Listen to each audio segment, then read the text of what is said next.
Sorry about that. You guys should be able to hear me now. Sorry, once again, the system defaulted off of the thing it's supposed to be on. It's a problem I have with Streamlabs quite often, so I apologize for that.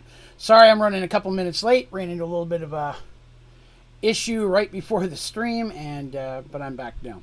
I'm practicing my mind. I appreciate you guys coming by. There is a chance that I may have to jump off for just about 5 or 6 minutes sometime during the stream. I'll throw a be right back thing up, but I will be right back. I won't be gone more than 5-10 minutes tops. I apologize for that. Just waiting on one more callback from a doctor. So, yeah. So today we're going to be talking about some D&D stuff. We're going to be looking at a couple projects that I'm working on. The big one of the day is right now I am redoing the way the Merged Worlds gods work a little bit to bring them a bit closer to 5th edition, while at the same time altering some of the 5th edition stuff to work with my pantheon, so to kind of find that happy merge in the middle.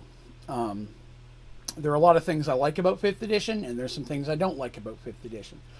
So trying to tool them into a workable way that's going to allow me to provide the best experience for my players is kind of what my goal is in every chance. I read a great article the other day. Someone posted, said that 5th edition was designed with the goal to give you the most amount of freedom and creativity, and then produced a system that gave you the least amount of creativity. And I really agreed with that. So much stuff has just become generalized. There's so few class specific things at this point that's something I've struggled with. So I'm trying to fix that a little bit with clerics. Clerics are definitely the ones that I struggle with the most. It says I finished the spreadsheet. Okay. Colors Divination Enchantment. Gotcha. Ashley is one of the players of my actual live group, and we talked about some of this earlier today and worked some things out. But there's other things I'm going to get some help from you folks with hopefully today. There's a couple of things I would like to get opinions on and ideas that might allow players to have a little bit of extra fun. And again, a lot of the stuff I'm putting together with the intention of being able to release this for download off my website for those folks who might like to play in some of the Merged Worlds and run their own adventures in Merged Worlds. So the information about Merged Worlds, the basic stuff, once I get it up there, I'm going to put up where people could download it if they wanted. Down the road, I'd like to write some actual pre-made adventures and things, and those would probably go for sale on my store for download. But just the basic info on how the gods and such work, that type of information I'll just release out for everybody to have. So if you want to run your own adventures but on this world, you can definitely do so. So we're going to talk about, like I said, right off the bat, we're going to jump right into clerics, because that's my sticky point. Clerics work quite a bit differently between 5th and 2nd. Again, 3.3, 3.54, never played any of those. I've been playing 2nd for, well, pretty much since 2nd came out. I started with Dungeons & Dragons, went into Advanced Dungeons & Dragons, 2nd edition, and jammed on that until this year. And started messing with 5th edition, mostly because a lot of the people who are watching now, and now that I'm doing D&D content, most people are only familiar with the newer version. So trying to update myself a little bit. But it is a bit of a struggle when you've done something the same way for 30 years to jump into something very, very different. So some of the 5th edition stuff you guys might know a little bit better about than I would, and might even be able to help me in that regard as well. But of all the classes that I've messed with so far, clerics are the one that are giving me the most amount of trouble. I'm just not happy with the way that they work. So I will say right off the bat, the biggest change from my adventures that I'm running is the rule that clerics have to pick a certain amount of spells at the beginning of the day, and those are the only spells they can use. That's bullshit. Don't like it. I've never done that with clerics or wizards, even in 2nd edition. We go by the spell point system. You know every spell you know, and you can cast it up to the amount of times you can cast that spell that day. I do like the 2nd edition option of being able to use a higher level spell slot to cast some cleric spells to make a 1st level spell a little bit more powerful by using a higher level spell. Because there's, in every version, regardless of 2nd, 3rd, 4th, or 5th, there's always a level or two where the spells just aren't that hot. You know what I mean? Spells you're not going to use that often. So you run under your first level, you run under your third level, and you've got these second level spells. You just nothing you need to cast. So allowing you to cast one of those as your third level, or vice versa, or using your second level to cast a first level with a bit more power.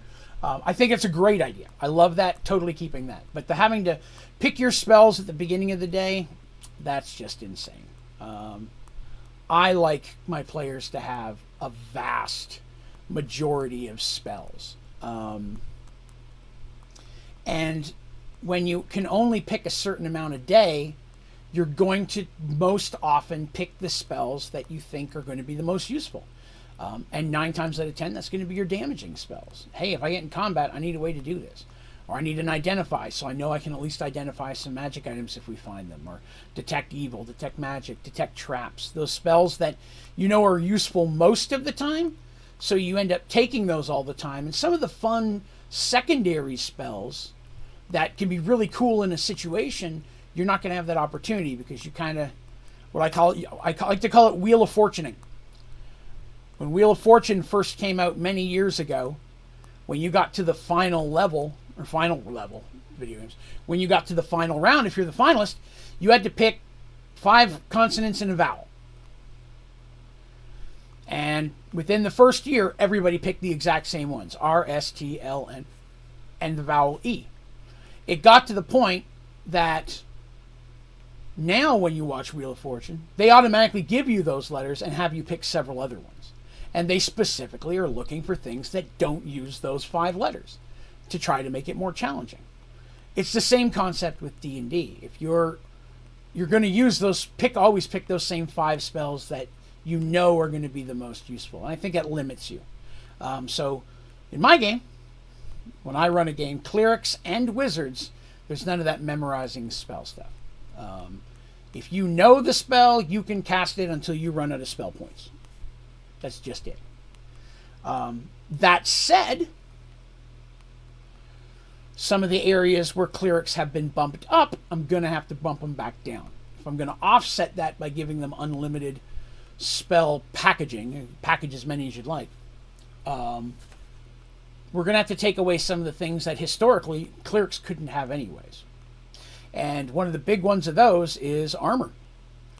Historically, clerics don't wear armor. Clerics are like mages. They walk around in cloth. It's always been, previously anyways, again, I can only speak up to my versions, the versions I'm experienced with. If you're a spellcaster, you couldn't wear anything leather or higher because it inhibited your ability to make the movements to cast the spells that you need.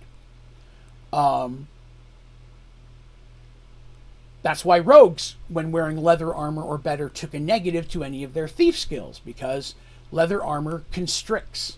It makes you louder. It makes it difficult for you to be as nimble. So historically, in all 2nd edition and first, I'm not sure about 3rd. I want to say 3rd did the same thing, though. If you're wearing leather or above, you took negatives. And so clerics and wizards walked around in robes. If you wanted to be a cleric who didn't want to have a robe, then that's what a paladin was for. So I'm taking away or limiting some of those armor. Now, this is for Merged Worlds. I'm not saying for whatever. On Merged Worlds, what a god will allow you to wear is going to differ depending on the god that you choose. And I could see some gods of war, things of that nature, who are going to allow stronger armor. You should. Your job is to walk into armor, into war, you know? A cleric of healing does not need to be wearing plate mail. It's just, not saying they can. I'm just using that as an example. Let me catch up with a couple of the things in comments. Do that as well. Added all of them to my thing, like increasing damage or healing with increased spell slot. Right? I don't know what this will do, so I won't take these cool concept spells. Exactly. So then what's the difference between a wizard and a sorcerer class? And that is another big issue I have with 5th edition. They share too many spells. Historically, 2nd edition, there were wizard spells and there are cleric spells. Wizards have one, clerics have the other. Wizard spells are more powerful. But a wizard spell, clerics, when you gain a level, your god gives you those spells. A wizard doesn't just get a spell when they get a level. They got to find it. They got to find a scroll. They got to find a spell book. They got to find it from somebody. They can learn up to a certain amount of spells. In fact, on the second edition character sheet under intelligence, it would say max number of spells. That's how many spells you're capable of knowing of any given level. So if you're like, hey, I can know 10 spells and I know 7, and I pick up this scroll and this is a spell I don't have, do I want to learn this spell? Or is this spell not good enough to be one of the 10 I know forever? Do I just keep it and read it off the scroll? Because you can cast a spell off a scroll one time and then the scroll goes away. Right? But wizards and clerics have always had a definitive line between their magics. My world, and many worlds, fall the same way. There are no clerics of magic. That's what a mage is. Right? In most settings, you're not going to find clerics of magic. A wizard is just in that. And so the spells that you get are given to you by your god, right? So if there's a god of magic who's in charge of that type of magic spell, how is a god giving that spell to someone else? At that point, what good is a god of magic if every god can grant the same spells? Why have a god of magic at all? So, cleric spells are granted abilities from the gods, and they fell within their spheres. So in second edition, spells were not only just 1st through 7th, but they're in spheres: weather, healing, necromancy, so on and so forth. And a cleric had major access and minor access. Major access means you can cast all the way up through those spells depending on your level. Minor access meant you could never cast above 3rd level spells. Your god only had the weakest version of those, the lower levels of those spells. So if you were a cleric of war and you had minor access and healing, you could cast Cure Light Wounds, but you're never getting any of the big ones because that's not your job. On the battlefield, you may need to do a quick heal. It makes sense for you to have a little bit, but your job is to deal damage, not so much to heal. So wizard spells historically have been more powerful. The only spells they have are the spells that they get. And, in second edition, cantrips didn't exist. Cantrips I liked. I liked the fact that they're giving out some spells you can cast as many times as you want. That didn't exist. Normally, a 1st level wizard had 1 spell. That's it. So it got to the point that they weren't cantrips, but there was 5 or 6 spells that we would give wizards to start off with. Because if you trained for 15 years to be a wizard, you should know more than 1 spell, right? That just makes sense. So there were the spells that you would learn as a student: detect magic, comprehend language, unseen servant, cantrip. Cantrip was a spell for wizards only. It was I can't remember if it was clerics, but it was a spell that was minor illusions, make coins flip, little tornadoes in your hand. It was just meant to be a fun little something to do. But cantrip spells in 5th edition is awesome. I like that. Hey, here's some stuff that's weak as hell, but you can do it as much as you'd like. Totally makes sense to me. You get to pick the amount you want. So I'm fine with cantrips. I'm totally going to leave those in there. But clerics always had a little bit more leeway in the amount of weapons they could use as well. Wizards could basically use staves, darts, and daggers. That's it. Depending on the world that you played in, of course. And sometimes there was reasons for that. I'm a big Dragonlance guy. I was a Dragonlance buff for years. It's in the lore that wizards can only use staves. Until there was the Second Dragon War, when a mage partnered with Huma, who was the main hero, to defeat the Queen of Darkness, using a Dragonlance.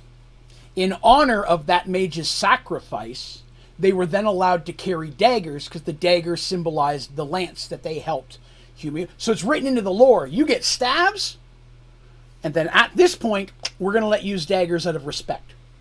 Because you're spending all your time learning magic, you don't have time to learn how to wield a sword or a club or a mace or all this type of stuff. Clerics get a little more time. It's implied that wizard magic is harder to learn. So there's quite a few differences. And that's why in cleric spells, you're not going to find a lot of your fireballs, lightning bolts, chain lightnings, wish. Some of the more powerful spells just don't exist in clerics because they get access to more.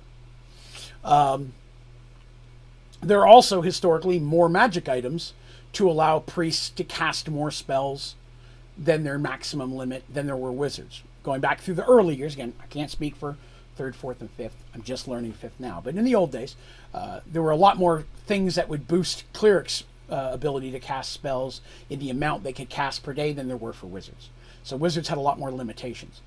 In the original 2nd edition, the concept was that you had to choose what type of wizard you were, because wizard spells were also in schools. And you see that in the 5th edition book. Necromancy, alteration, abjuration, things of that. But if you were a mage, you had to pick one, and that's the only school you got to cast out of. You may only have 15 spells all the way from 1st to 9th level, and so you don't learn but shit until you're moving up there. You can cast other stuff off scrolls, but you can't learn them permanently. So wizards had a lot more limitations, but their spells were more powerful. I feel that they've diluted a lot of wizards and clerics and tried to get them on the same plane. And I can understand why. It's frustrating to be a low-level wizard. You get to be a high-level wizard, and then you're suddenly doing most of the damage in the party. So finding that happy medium works. I'm not quite sure I like the way that they've done it, especially when it comes to clerics. By giving them wizard spells, first of all. And second of all, by giving them access to just damn near any weapon and armor, which bothers me. So what I've done, at least in the way that we're playing, this is my group, of course. This is how we're doing it. What's up, Smitty? Yes, surgery went well, thankfully. Had a little scare about 30 minutes ago, but it turned out to be okay. So I'm happy for that, but thank you for coming by. I did have kidney stone surgery yesterday, so if my words start to get a little slippy, I am on medication. Prescribed medication.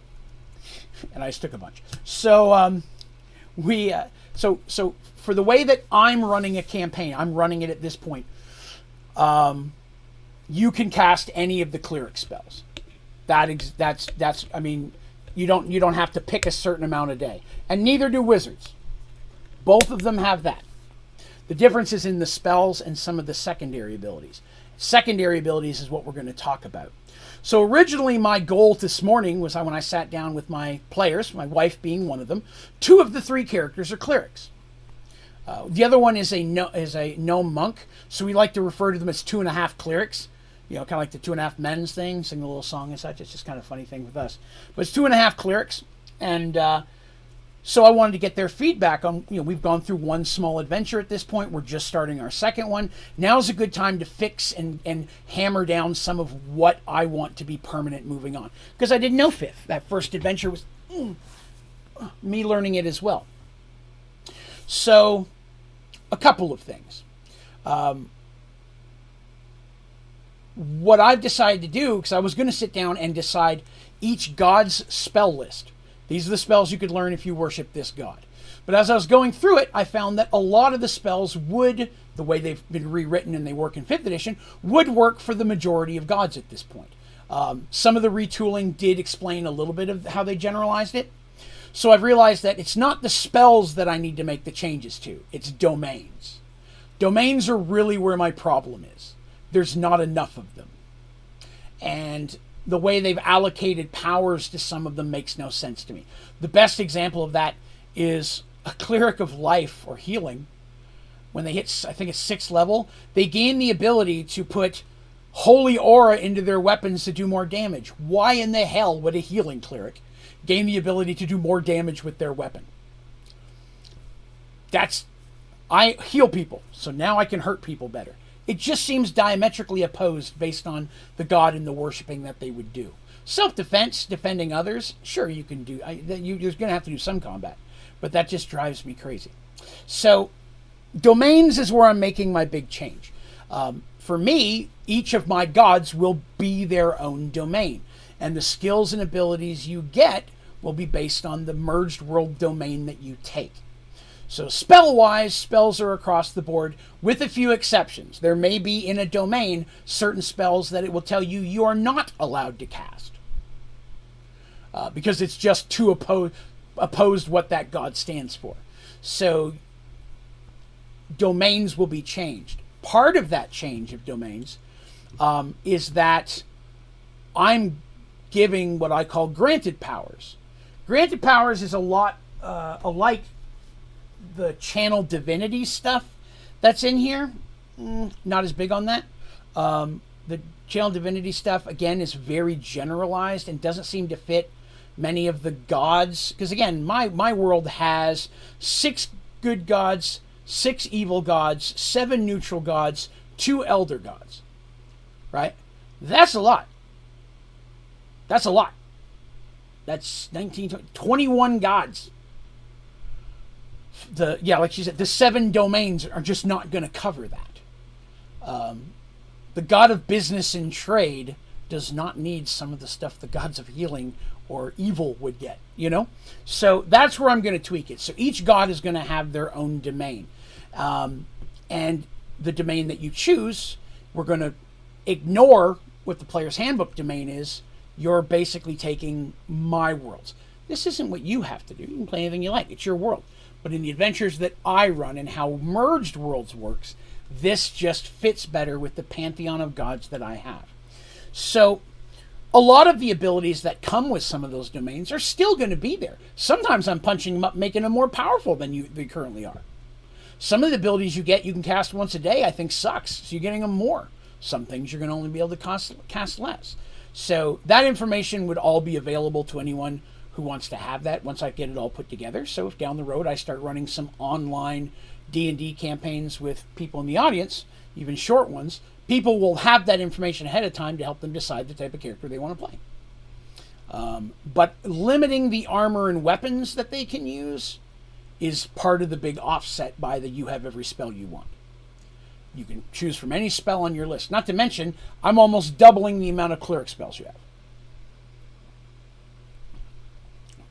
Because 2nd edition was out for so long, there were so many additional books that came out that just increased spells beyond the basic player's handbook. Most of those have never made it into 5th, at least not as I've found so far.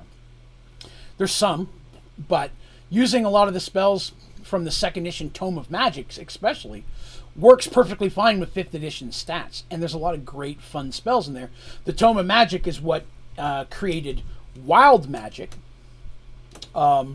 which is because it's mage and cleric stuff, and also it's what first started giving cleric quest spells, which were the equivalent of level 8 spells that you couldn't just cast them, you had to earn them in a specific way. And I like those. So those are going to be coming back in as available. So clerics are going to get a whole chunk of spells. Wizards are going to get a whole chunk of extra spells to choose from. You just have to find them when you're a wizard. And there's differences to that. Normally, it's like when you gain a level, if you gain 1 more spell point, the DM will find a way for you to get access to a spell. It's up to you whether you want to learn it, whether you want to just keep it as a scroll or as a spellbook and cast it one time off of a physical item. Scrolls have one-time uses. Per spell. Scroll can have more than 1 scroll on it, though. Or spell on it. So, I'm going to bring up just a little bit of an Excel document that I started on today that I realized I spelled wrong, so pay no attention to that. I just started working with a couple of them. So let's pull this up here. So down at the bottom, you can't see it because of my donation goal. Let me move that. Get that off of there. So down at the bottom, I have a tab for every god. And this is just the basics of how I'm starting off. I'm going to go into much more detail and things. This is right off the bat. Minara is the goddess of light. She's the head good god. We started with the gods that my clerics are playing with because I needed those first. So the very first ability you're going to see there is an ability that did not exist before as under the light access. And that is you automatically get a +1 to attack and a +1 to damage versus any creature with an evil alignment. So how does that work? It says frequency, always active. You get that from the moment you roll your character. So you're attacking some orcs. All right? Who are attacking some innocent farmers. You're defending the farmers and the orcs. Odds are they're evil. No worries. There you go. You get into a bar fight with somebody. You don't know if they're evil or not. You would roll it as if they are. And on my end, I actually calculate whether they are or not. You sometimes, if you don't know their alignment, haven't cast a spell that teaches you that, you haven't cast that in any way, you haven't verified it, then it may be that you're not actually doing as much damage as you thought you are. Right? Let's be honest. If you punch someone, you're not like, ha-ha, 5 points. You wouldn't know that. You'd like, I hit them. But maybe you didn't hit them as hard as you think you did. But that is something that the Cleric of Light has, +1/+1 versus all evil alignment characters. The God of Evil has the exact opposite. +1/+1 versus any good aligned characters. It just makes sense. Turn Undead. I don't like the way 5th edition works. Turn Undead you can do once per day per level, and you can do it from first level. On your second level, you can do it twice a day. Third time, you can do it 3 times a day. Turning Undead is the number one basic skill of a cleric. It's the one thing that even the evil gods can technically turn undead in most classic D&D literature, because not all undead are evil, interestingly enough. So that's something else to consider. Not all undead are technically evil. Some are cursed spirits, things that are actually good spirits trying to do something. There are good vampires, or good whatever the case may be. Good and evil is very, very opinion-based anyways. So every cleric gets turn undead once per day per level. As for the at 5th level, you can start destroying them, which is a 5th edition thing. I like that. I'm totally going to keep that. In 2nd edition, you gained that ability from the beginning, but the chance of doing it was almost none. And some creatures were always going to be too powerful for you to do it. At 2nd level, there was no way you're going to blow up a vampire or a lich or a death knight. It's just not going to happen. But there was a whole chart that showed it per level, and they've simplified that in a way that I think is a great improvement. So yes, at 5th level, you would still get the ability to start blowing them up. Bonus cantrip is light. I like that. Totally fine. That's going to stay the same. Fairy Fire as per spell once per day every 3 levels. So for every 3 levels, you get to add 1 more time a day you can do that. It's Fairy Fire as per spell. It's not a spell. So the spell casting components of it, whether it required a physical, fucking Batwing or something like that, wouldn't be needed, because it's a given build. It's a granted power that works like the spell. So it does not count against your spells for the day. The Warding Flare, I like that, right? You get that. You get 1 per your Wisdom modifier per day. So that, I'm not changing that. That's cool. Radiance of Dawn, we made once per day per level. Improved Flare, once per day, period. Potent Spellcasting, which is always active at 8th level. I like that. And Corona of Light, which I made so many jokes about. Once per day at 17th level. So you're going to notice that 3/4, if not more of that, is exactly the same as it is now. I've actually made some of them more powerful. Like the +1/+1 versus evil, that's just straight up new. You get undead earlier. Fairy Fire doesn't count against any type of spell casting whatsoever. In the grand scheme, you're actually more powerful this way. But you're going to be more limited in the weapons and the armor that you can use. Because every god's going to have a list of approved weapons. That's how I had it in 2nd. It's going to be the same way. I'm going to update that to be a little bit more modern, of course, to match. But this sheet is going to have, on this one tab, will have all the information you'll need to know to be a cleric of Minara, Goddess of Light. All right? So then we jump into the next one, which is Tavian, God of Healing. Now, none of these aren't done yet. There's probably at least 1 more granted power I may give Minara.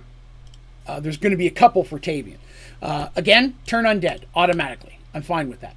So this next one is a big one, and it replaces something that healing has now, where when you get to 6th level, you can cast it and you get an extra 2+ healing points plus the level of the spell.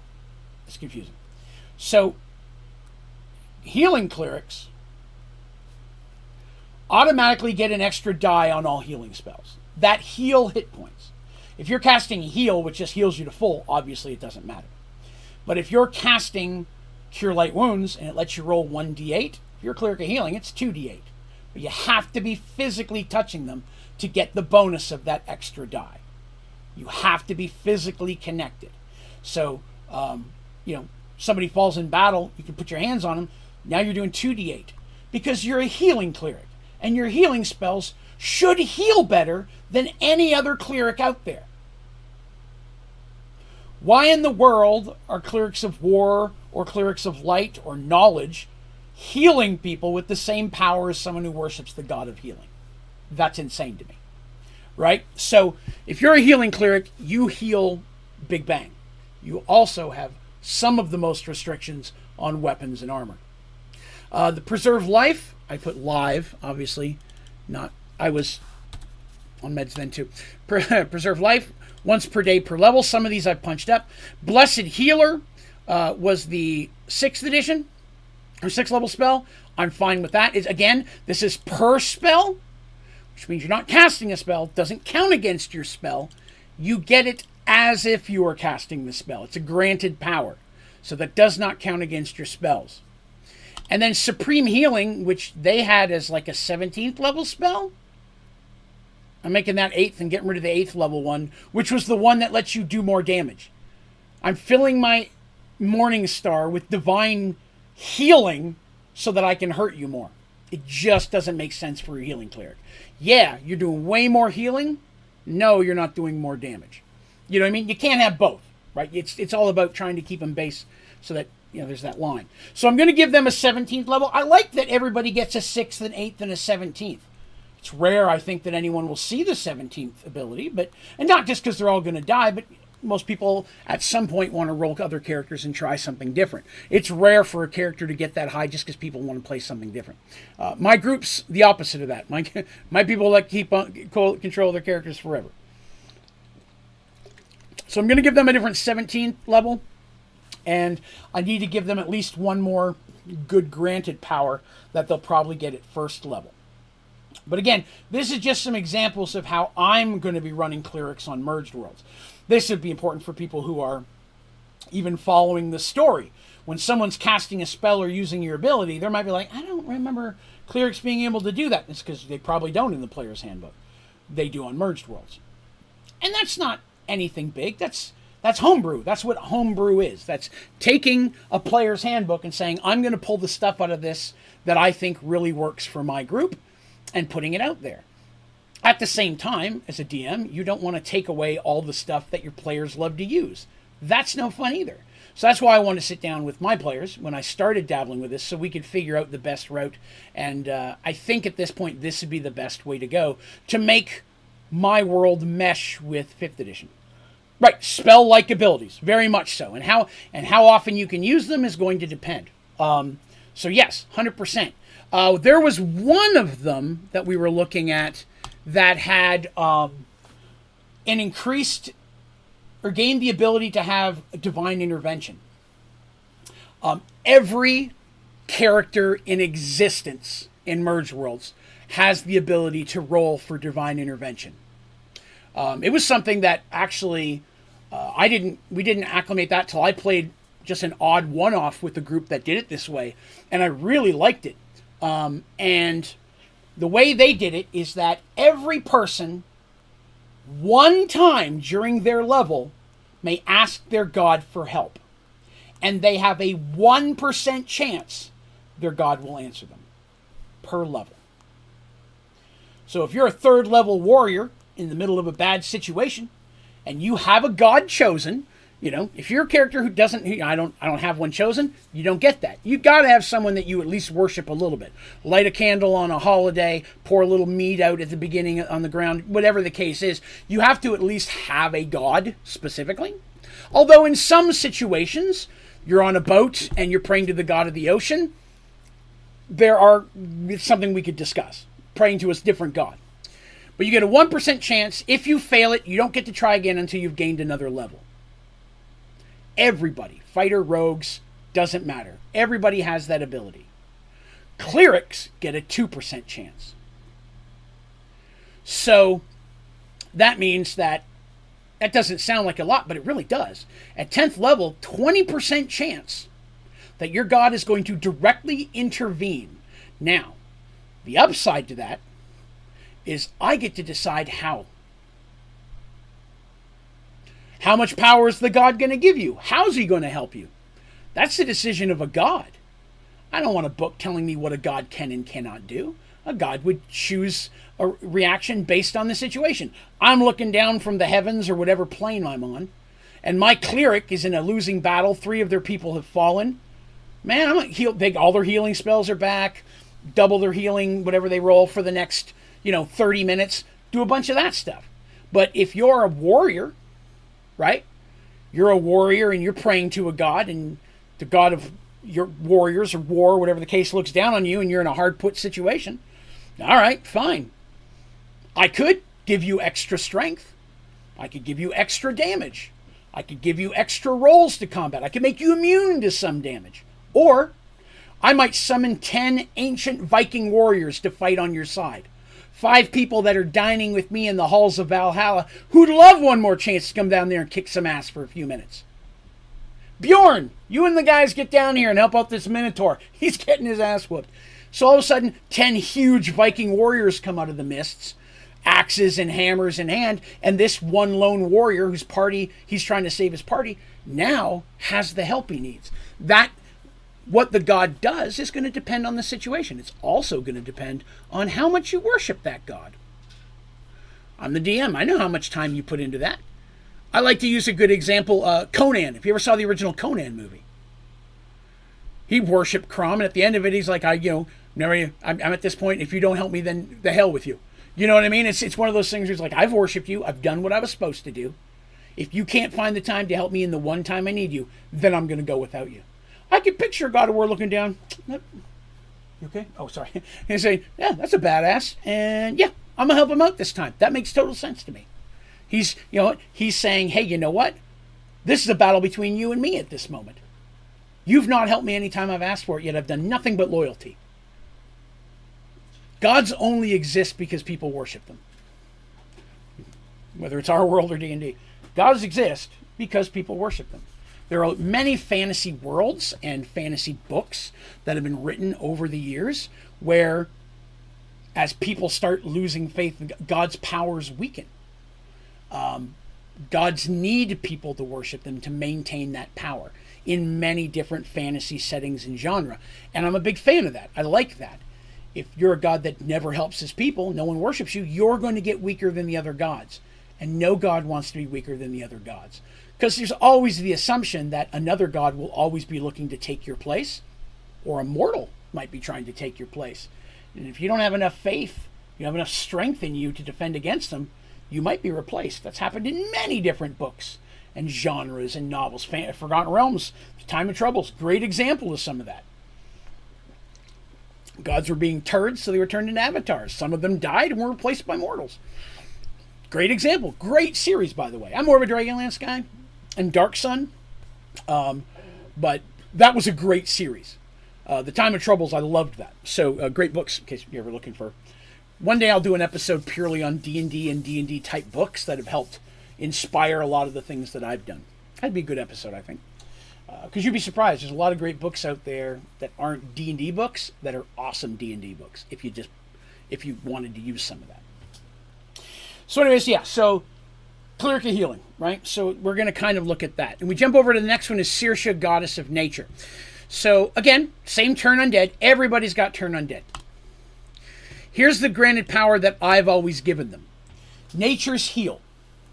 If a Cleric of Nature rests a long rest, which is the term in 5th edition, your 6 or 8 hours, whatever that works out to be, on or in natural vegetation, dirt, leaves, whatever, full heal.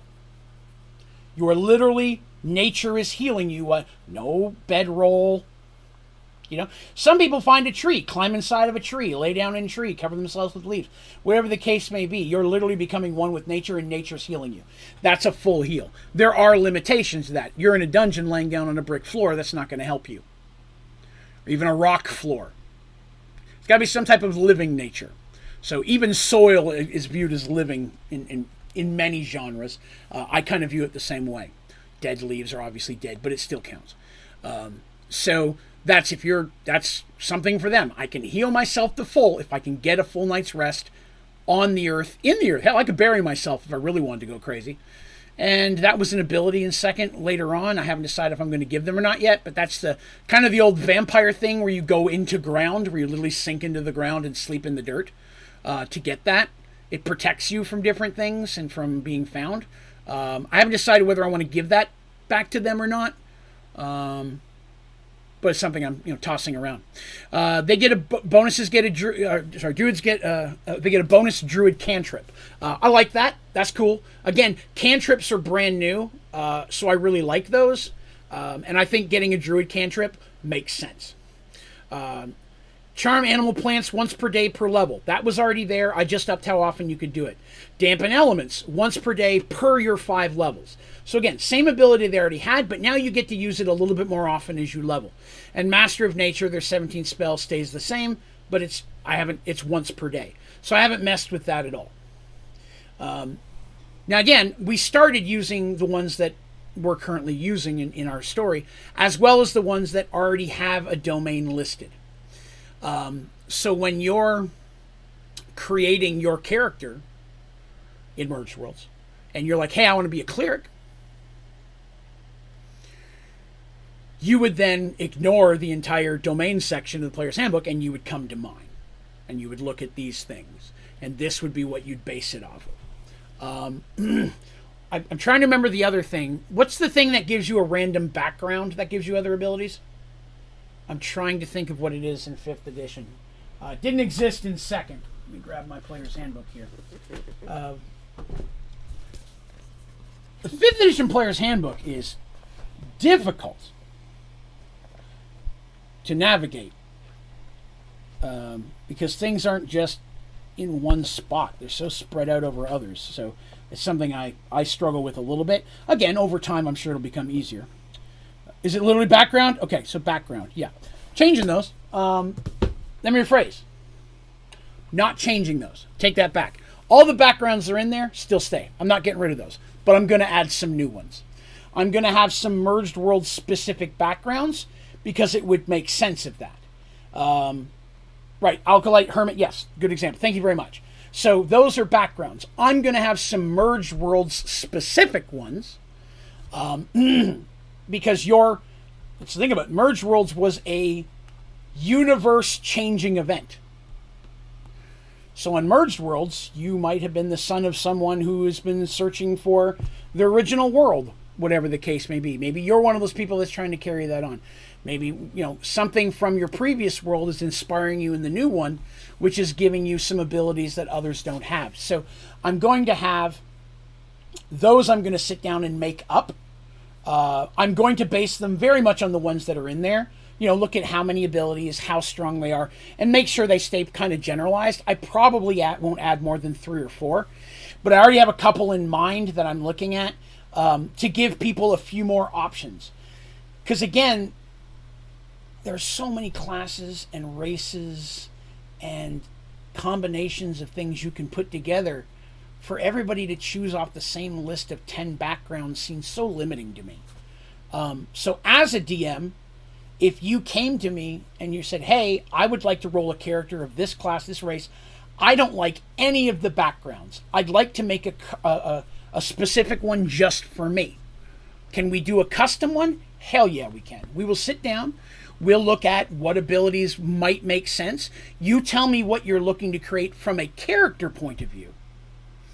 I will help you set it up in abilities and skills that match that. Because for me, the story comes first. If you're coming to me and saying, I want to give my character this story, this is their history. They're not like a god that fell from grace, but they're like, hey, this is their reasoning. It makes sense. This is what they are. I want to have that kind of a background because that's what's going to inspire my character's actions throughout the time that we play. It's my personal alignment. It's my creed, my code, my reason for doing what I do. Excellent. I'm going to find, okay, well, if you did that, well, then you probably learned how to do this, or so on and so forth. We'll put that together. When people come to me and are like, hey, I want a background that lets me cast this spell, and gives me this ability, you are not the type of person I want to play with. Not to take that against. I'm not saying it's a bad person. It doesn't fit my play style. There are many DMs out there that it would. But people who are trying to create their character based on, I want these skills and abilities, but I want the best out of this, the best out of this, and the best out of this, I'll sacrifice this one. The stuff people are willing to sacrifice is never equal to the stuff they want to have. If you're like, hey, I have a story and I'd really like to have this one ability because I think it would go well with my story, we can talk about that. That's awesome.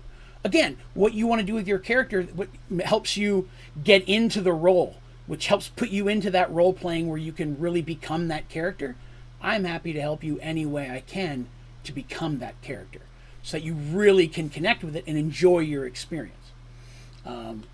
But if you have an entire day and you had a great time and never once used an ability, you just got to be the person you wanted to be, that's a successful session. Now, in the middle of that, you got to shoot a cool laser beam out of your eye. Well, maybe that's still cool too. We'll figure out how it works. You know, Superman was a character somebody rolled that a DM did not limit enough. It's kind of the way I look at it. But, you know, that's how that should be. So I'm going to make backgrounds that work, but I'm always open to custom backgrounds that might mix abilities or give you just custom stuff we come up with on the spot for your character. I don't think you should be pigeonholed into picking off of a list if none of them fit the type of person you want to be. That's what homebrewing is. That's finding something that works for all of us.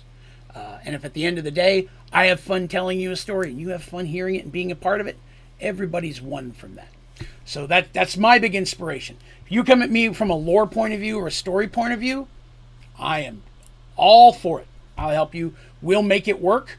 Even if it sounds silly, some of the silliest stuff can end up really, really serious and cool when written correctly. So that's something I want to touch on. So I'm going to definitely be doing that. So again, a lot of this information and stuff I'm going to be putting out on the website for anybody to download should they want to.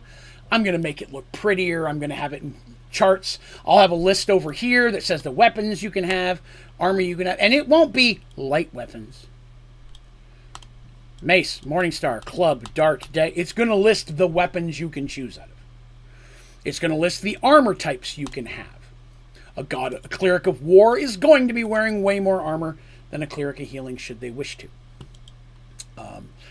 But my player, Ashley, had a wonderful question today. And it delves right into what I'm talking about with you guys right now with role-playing. Okay? What if the spell in this player's handbook has a reversible option that's kind of against or the opposite of what you stand for? Can you cast it? The answer is yes. The question is, will you be punished for it? Any holy cleric or paladin or cleric has the chance to fall from grace. And if you are doing things that would go against the teachings or the philosophies of the god that you worship, it's possible the god will stop allowing you to have powers.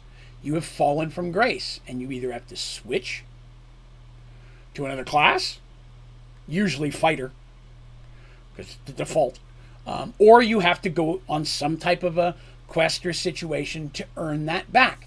If you're a healer and you cast cause wounds, I might let that slide once. You start doing it, you know, it's a so-and-so, my best friend was going to die, I had to do that. Oh, maybe, okay. But if your best friend was going to die every other battle and you do that, at some point the god's going to be like, that's not what I gave this to you for. So just because you can cast it, doesn't always mean you should. So that's something that, you know, playing alignment, and then, again, I can only really speak to it from a second edition standpoint. Second edition clerics were designed that way. If you did things against your god, you became a fighter until you could find your way back into grace. Paladins even more. Paladins were the worst. Because paladins are so easy, historically. But in Merged Worlds, the paladin god is the god of truth. Not necessarily the number one cleric of healing. The god of truth is not lawful good. It has always been my belief that any god should be able to have a paladin. Why not? It doesn't make sense that only a good knight, the evil god, should be able to have a paladin. If the god of good, of light, or just whatever the main good god can have one, if his main nemesis, the god of evil, who's supposed to be equally powered, he should be able to have a dark knight. Not a Batman. But it would only make sense. So it is feasibly, I just realized I spelled nature wrong. It is feasibly possible that any god in my world could have a paladin. I'd love to be a nature paladin. All right, let's sit down and talk about that. Let's figure out why you would be made a nature paladin. Those type of things I think should be a rare situation. The paladin's abilities would be based, again, on the god that they're worshiping. But I could understand almost any god having a paladin. Doesn't necessarily mean a plate mail, wielding the light type of person in battle. A paladin for the god of disease might be a gnarly dude. You know what I mean? It's one of those things where it's like, okay, you're a paladin, you don't wear plate mail and such, but I'm giving you more power than any of my clerics. But you have to poison, maim, inflict this many people a day. You have to constantly be doing these bad things. I don't normally allow my characters to roll evil. I have their stuff set out in case I need to, but normally I don't, for reasons. If you really want to play one of the evil clerics, we can talk about it. Some of them are much more likely. Aquadius is the god of the oceans, and he's a prick, but he's not necessarily evil, but he falls under the evil category. That's just it. A paladin of knowledge, which for me is the head neutral god, makes total sense. I protect the great library. I'm a Templar on steroids, and if you come in this library, I will mess you up. Michael says, do you play where healing spells, positive energy damages undead? Yes, I do. Some. Not all undead fall prey to that. But yes, many of them do. The more powerful the undead usually can shrug it off. Your Lich, Draco Lich, Death Knight, Vampire, those big dogs of the classic villains. Most of them are going to shrug that off, but yeah, you cast a healing spell on a zombie or a skeleton, a white witch banshee. Yeah, I totally think that should do damage. Totally. I agree 100%. At the same time, an evil god should be able to do that to positive undead, right? So if there's a good undead creature, your undead, same rules should apply. I'm goddess Pandora, goddess of lies and deceit. I'm fighting some good undead. I'm going to cast a heal spell on them to hurt them. Same thing's going to, just because you're good doesn't mean you're not undead. The rules would apply across the board. Zoom in on the sheet. I don't know how I would do that. Let me see here. I'm not sure it's going to let me zoom in on the sheet. Is there a specific thing you're trying to look at? Again, there's extra things on there. I apologize. Oh, wait. Is this it? Nope, that just added a whole nother sheet. Okay, well, that didn't work. I haven't messed with Excel in years. I just finally got it back. Bottom right-hand corner. Ah, there we are. Okay, thank you. Yes, very good. Thank you for that. I appreciate it. Haven't touched Excel in years. I just finally got it back a couple months ago. So happy. I used to use it every day for my previous job. And all my D&D stuff is done in Excel. I've got folders full of Excel spreadsheets on D&D stuff that I haven't been able to open in years. I have at least 150 spell scrolls pre-made that I can print out and give away. Rolled up as a scroll. And you open it up, and it'll have spells of different levels and such. So it's one of those things where a lot of times I'll have a basket full of rolled up scrolls with ribbon around them. We roll one of the treasure you find is a spell scroll, pull one out. Maybe it's wizard spells, maybe it's cleric spells, maybe it's one big spell, maybe it's a whole bunch of little spells. A lot of times that's how the wizards find their spells. They get that and they're like, oh hell, a level 4 spell. I can only cast 1 through 3. I'm going to tuck this away and this will be the first 4th level spell I get when I get, you know what I mean? Yeah, I want to hang on to that. So that's a lot of the ways. I used to have a lot of things that were physical handouts like that. I'm going to get back into the habit of doing that for my group so they'll get some more of that fun with the immersion side of it. I used to have a signet ring that I would melt wax to seal scrolls. I don't know. I'll get back into doing some of the fun stuff like that again. So I'm pretty excited about that. But inflict wounds, negative energy to heal undead. Yeah, like I said, I totally think that those things should 100% work. And it makes sense. I'm healing your wounds. It makes you weaker. You're dead. So let's see. Another one that we looked at that we did today is down here. That's not it. Lestorian. That was the one we were about to start working on, but we didn't quite get to. This is the other one we did, which is Mavael. Mavael is the main neutral god, and is the god of knowledge, which is what my wife's character is. So we jump into that again. Classic. There's your turn undead, right? Everybody gets it. But the granted power I've always given the knowledge is you have a 50% chance to read any language you find. You have to study it for a minimum of 60 minutes, uninterrupted. More can be required based on the difficulty of the language. But you get it, it's always active. Now, just because you can learn to read what's written down on a wall or on a scroll, doesn't mean you can speak a language. Speaking and reading are very different. You can fully understand how to read a language and not know what a single sound one of those letters makes. It's hieroglyphics at the key, right? So, just because you learn to read this on this wall doesn't mean 3 years later you come across that language, you're going to immediately know it.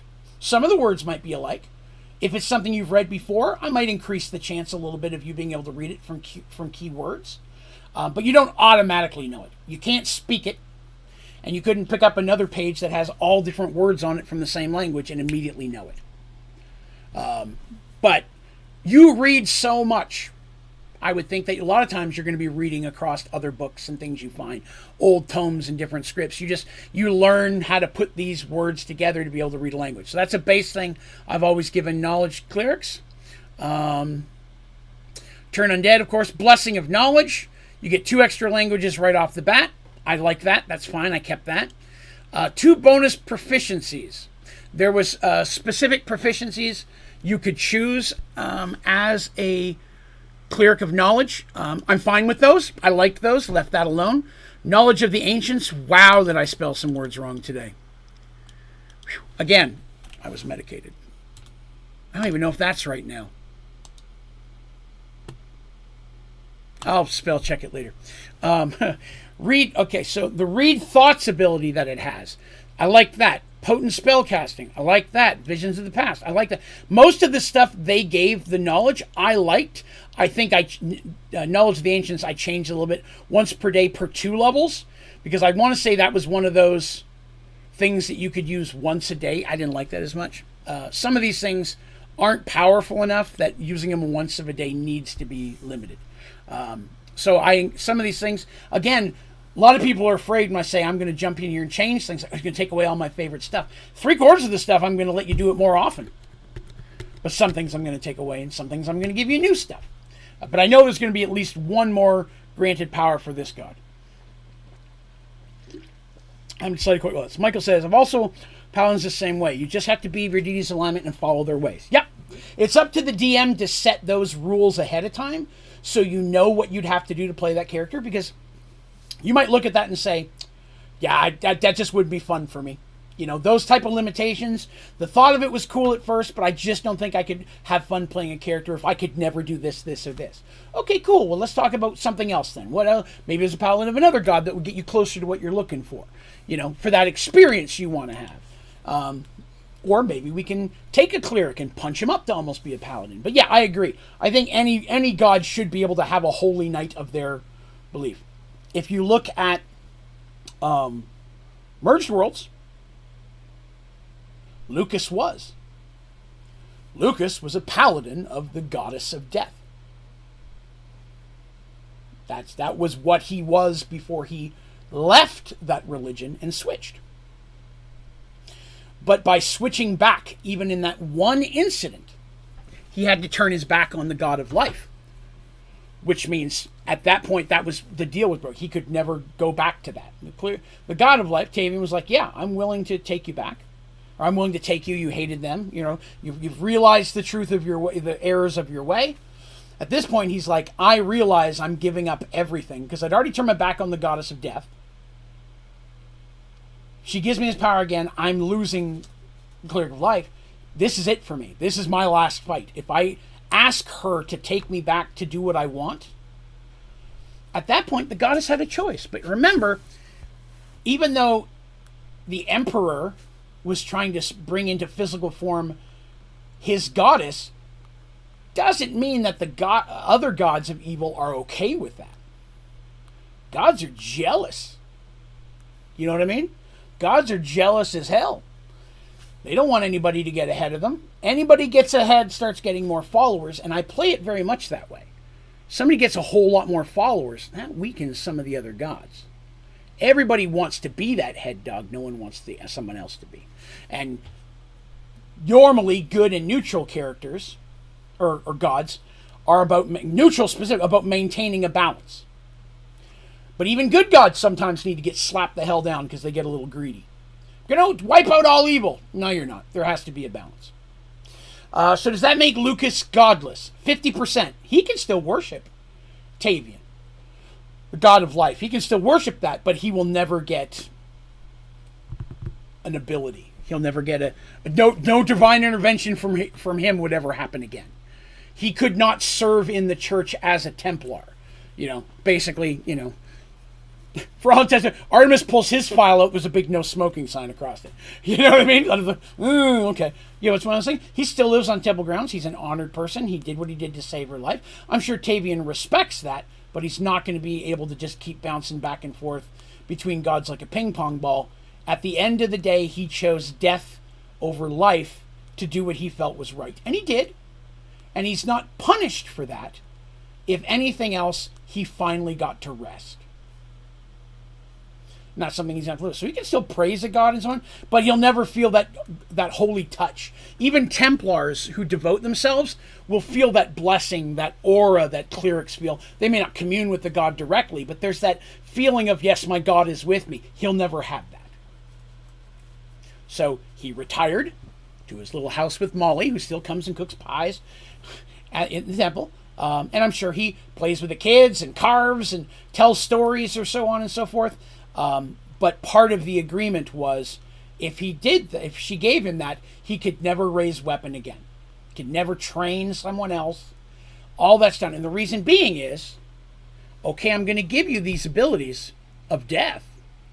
I don't want you going back and then training for life and helping people work against me. Does that make sense? If I'm going to give you these abilities, which is going to weaken Pandora, which is good because I don't want her in charge, and you're going to kill people with it, which is what I'm all about.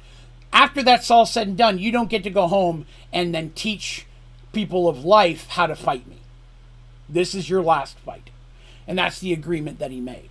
And that was, I hoped it came across that way in the story when she said, the price you'll pay for this. When he left, he was a paladin. You get a phone call from the boss when you quit, when you're a paladin. Whether you appear in a dream or you see a vision or what, it'd be like, hey, I've been giving you power. You've been doing it with me for a long time. What's up? I can't do it anymore. I got to quit. All right. But if you can't come back, and if you do, that'll be the last time you're ever going to, it's kind of one of those things. And after 25, 30 years, he never thought about it until Artemis became a daughter to him, for all intents and purposes. At first, she was someone that his god wanted him to protect, and he grew to love her as a daughter. At that point, he was willing to give up anything to make sure she made it home. And that's why Lucas took that step. But it was time for Lucas to step. From a story point of view, it was a great way for Lucas to go out. It was a great little piece of his history. For years, my players had been asking me more about Lucas's past, and Lucas would never tell anything about it. Until he came and became a Templar, no one knew anything about his past. But he was always a hell of a Templar. He was always really good at fighting and very quickly bumped up the ranks in that way. And when the god Tavian gave him the vision the night that Artemis got hers to go north to where Serenity would be founded, he got his saying, you're to go there and protect her. This was, in his eyes, the test to redeem himself. And it was. And he did exactly what he wanted to do. Even though at the end he had to take on the mantle of death, which, not pleasant to feel, I'm sure. He knew in his heart, whether he lived or died that day, if his actions made it so she could get through, and she got to live another day past that, then it was worth any sacrifice he could make. And I wanted Lucas to be that father figure. But you know what?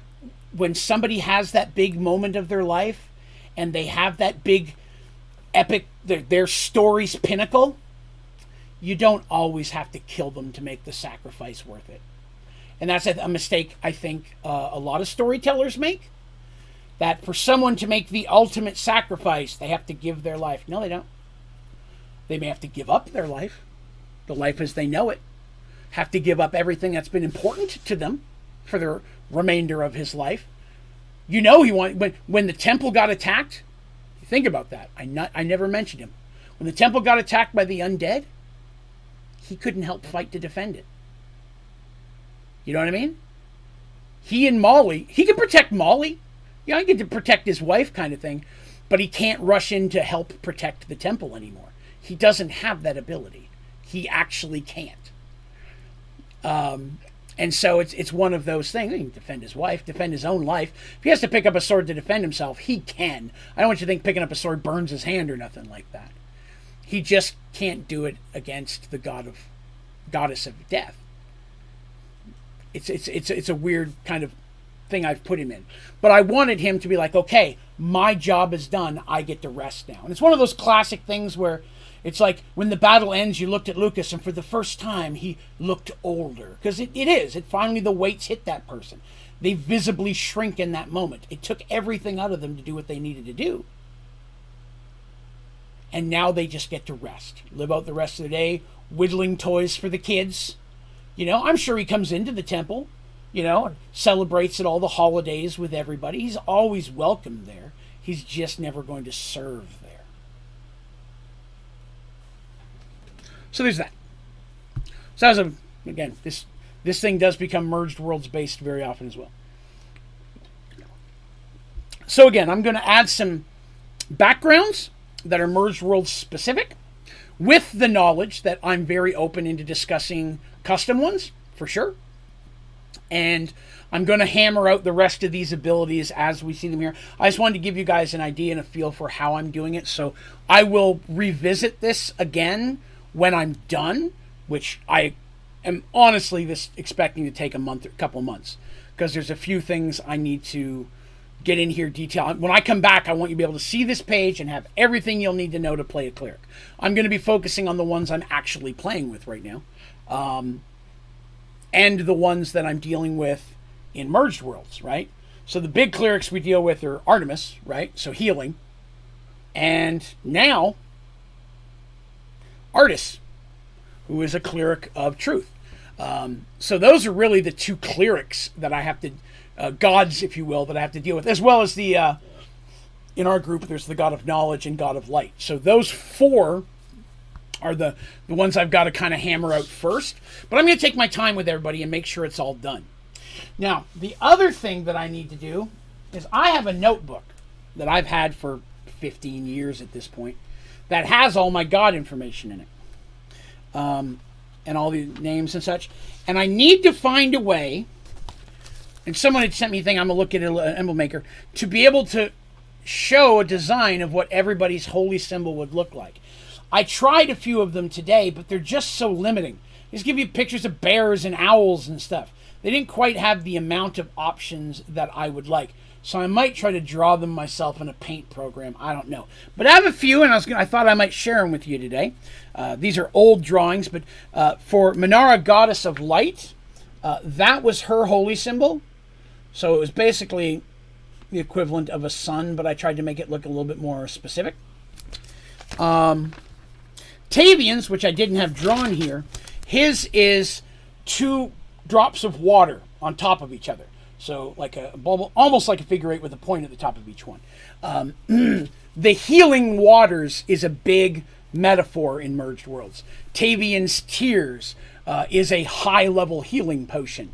It's also what's known as the water that's under Serenity, the temple there, is a pool of Tavian's Tears, blessed water.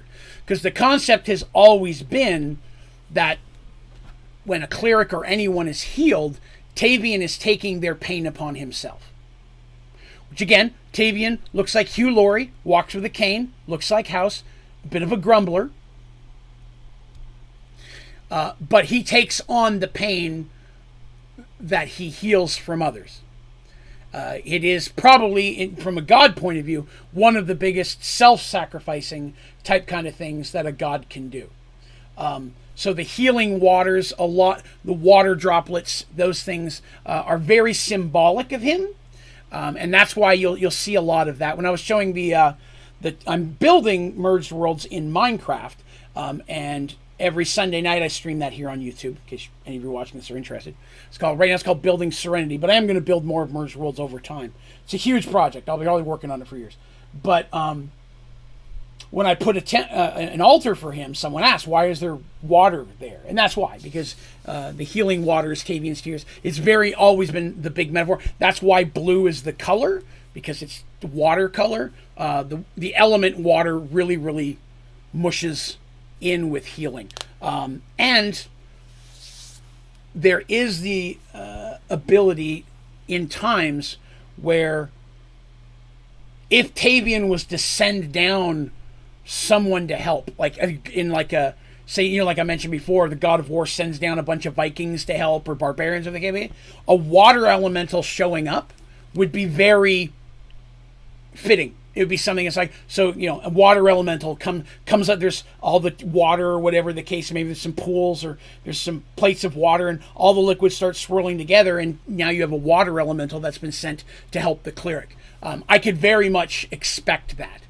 Or even have a message delivered by some type of water elemental, water-style creature. Even though the ocean is aquatious, but, that's kind of how I've always seen Tavian. After that is Saoirse, goddess of nature. Again, the symbols were always meant to be relatively basic. They're not meant to be overwhelmingly detailed, because again, they're carved on a freaking little ball there. There is a spell in 2nd edition. I don't know if it's in 5th, but I think it's in the Tome of Magic, where you can duplicate your holy item. You can cast a spell to get a second one, and that's very often what would happen if someone was becoming a cleric. You're out on an adventure and you convert someone, and they find the god. It just doesn't appear there. You as a cleric would make a new one and give that to them as part of a ceremony. That's kind of that passing on of the magic of Tavian comes from mine, and now you have one, or whichever the god may be. But that's a spell that any cleric would have. It's not really high up. I want to say it's a 2nd or 3rd level spell. But it's the passing of the torch, while still keeping yours, sharing the torch, I guess. Mavael, god of truth. So, Mavael, Zorn, god of truth. I'm sorry, the one we're talking about. His was always a hammer, because it's a hammer of truth. I think everybody understands that. So I may change the design on that. It's going to still be a hammer, but it may not be on that angle and such. Maleka, goddess of the feast and harvest. Hers is a cornucopia. Right? You'd kind of expect that with some fruits and veggies coming out of it. I don't have it drawn here because I'm not a very good artist. Right? And so some of them are symbols to represent. I am thinking of making an alteration to the Merged Worlds lore, which hopefully doesn't bother anybody. I haven't decided yet. Because Kelvin is a cleric of Malika, the one I just mentioned. But a lot of his abilities almost stem closer to the goddess of nature. He really toes that line, but the feast and harvest, the god of bounty, has always been the Kender god, because it's the celebration, it's the that kind of thing. Although Kenders can worship anybody, it's been more commonly the Kender god. So that's why he really was. So I'm still kind of torn there. Leana, goddess of song, beauty, and art, also known as the muse or the bard god. So that's the symbol there. Obviously, it's meant to be a harp, but it's symbolic of a harp. You know what I mean? It's meant to just kind of have that design without actually being a full-fledged symbolism, right? Mavael, god of knowledge. Obviously, open book. I don't think that's hard to explain to anybody, right? God of knowledge, book. That makes sense.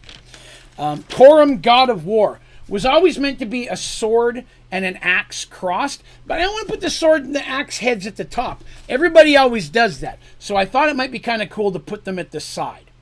And again, this is just rough drawings I did at my desk of the job I worked at that time. Listorian, god of business and trade, right? Scales. Not scales of justice, weighing business. Kiera, goddess of time, obviously. It's an hourglass, but without quite as much of the detail. Like, I didn't want the sand or any of that stuff. It's more of, just the symbolism of an hourglass. Thorin, god of the mountain, also known as the Forge Lord. His would just be an anvil kind of on an angle. I'm not good at drawing, guys, so please forgive these are also 15 years old. So, I'm a very old man. Protovarius, god of worms, the dragon god. His was always meant to be a dragon wing.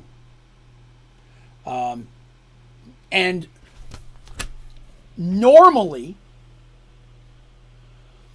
your holy symbol is made out of a specific metal, right? If you're god of the mountain, probably going to be steel or iron, right? Tavian's very often was stone. It was almost like a sturdy rock that was carved for god of healing and things of that nature. Sometimes it's silver, gold, whatever. Protovarius's, your holy symbol will depend on which dragon you are under, because Protovarius, being a neutral god, is all good, neutral, and evil dragons, as well as everything from the gem dragons to the shadow dragons. There's a lot of dragons out there people don't normally mess with that exist in the monster manuals that they rarely get to whip out. I love whipping out an amethyst dragon in the middle of something, and you're like, I don't even know if that's a good or an evil one. It's a freaking rock dragon. How am I supposed to know? I love throwing those type of things out there because you don't know. Right? But if you're a cleric of Protovarius and you worship copper dragons, yours will be made out of copper. Gold, platinum, silver, red. Please turn your face cam to full screen so we can see the... Oh, I would be happy to. Yeah, that's a great idea. I'm sorry. Yeah, let me get back to that. Now... Click the wrong one. So yeah, let me pull that up a little bit better. That's a great idea. Thank you for that, MT. So again, Protovarius. And as you can see here, bonus spells, weapons allowed. Staff, whip, flail, mace, or lance. So obviously, there's a lot more weapons now that are available. So I'm going to increase. But again, as an example, there were specific weapons that you could use. So example, Protovarius. Granted powers as they existed before. Immune to dragon fear. And can speak the dragon common tongue. Because there is a common language for dragons, but each color or type does have their own language as well. And then they have the ability of dragon fear. Once per day, affects 25-foot radius, saving throw versus paralyze, or flee for 1d4 rounds. You can inflict dragon fear. So those were abilities that these clerics... I've never had anyone play Protovarius. But I had it here in case somebody did. Right? In fact, if you don't mind, I'm going to take a step back and talk about some of the abilities I had for some of these guys that we've never talked about yet. Just to give you an idea of kind of what I'm looking at here. Zorn, god of truth, 50% chance to be immune to all illusions. If there's an illusion, there's a 50% chance you just see through it all the time. And at 10th level becomes all illusions. And it's active. You don't have to concentrate.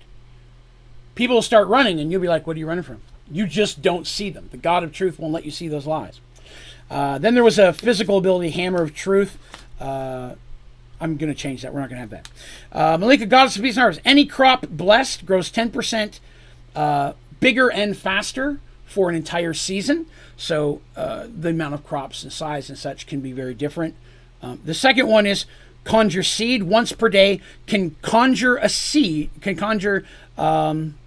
basically the equivalent of a bag of seeds of any type of basic crop.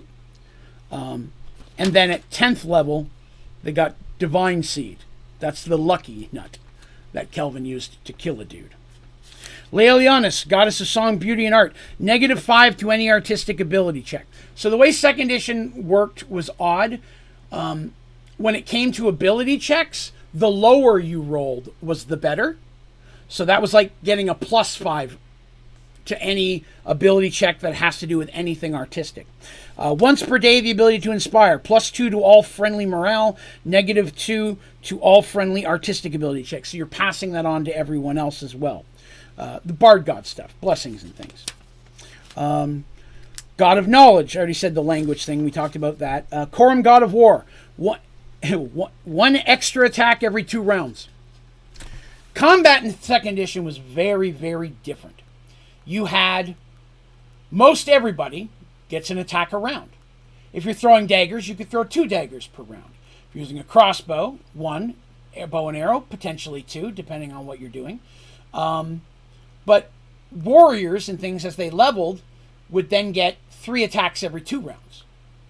So I can use 2 and then 1, or 1 and then 2, or all 3 and not attack, have no abilities next time. You divide them how you like. But you have 3 attacks per 2 rounds. Then it becomes 2 attacks per round. And as you level up, you get to do more attacks. I'm not sure if we haven't got that far with the fighter character yet in 5th, so it's still maybe something like that. So as a cleric of war, to have an extra attack every 2 rounds, that means you have 3 attacks every 2 rounds, which priests normally did not get. Priests had an attack a round, unless they're throwing a dagger, something that specifically comes with more. But a melee attack, you would get 1. Wizards get 1.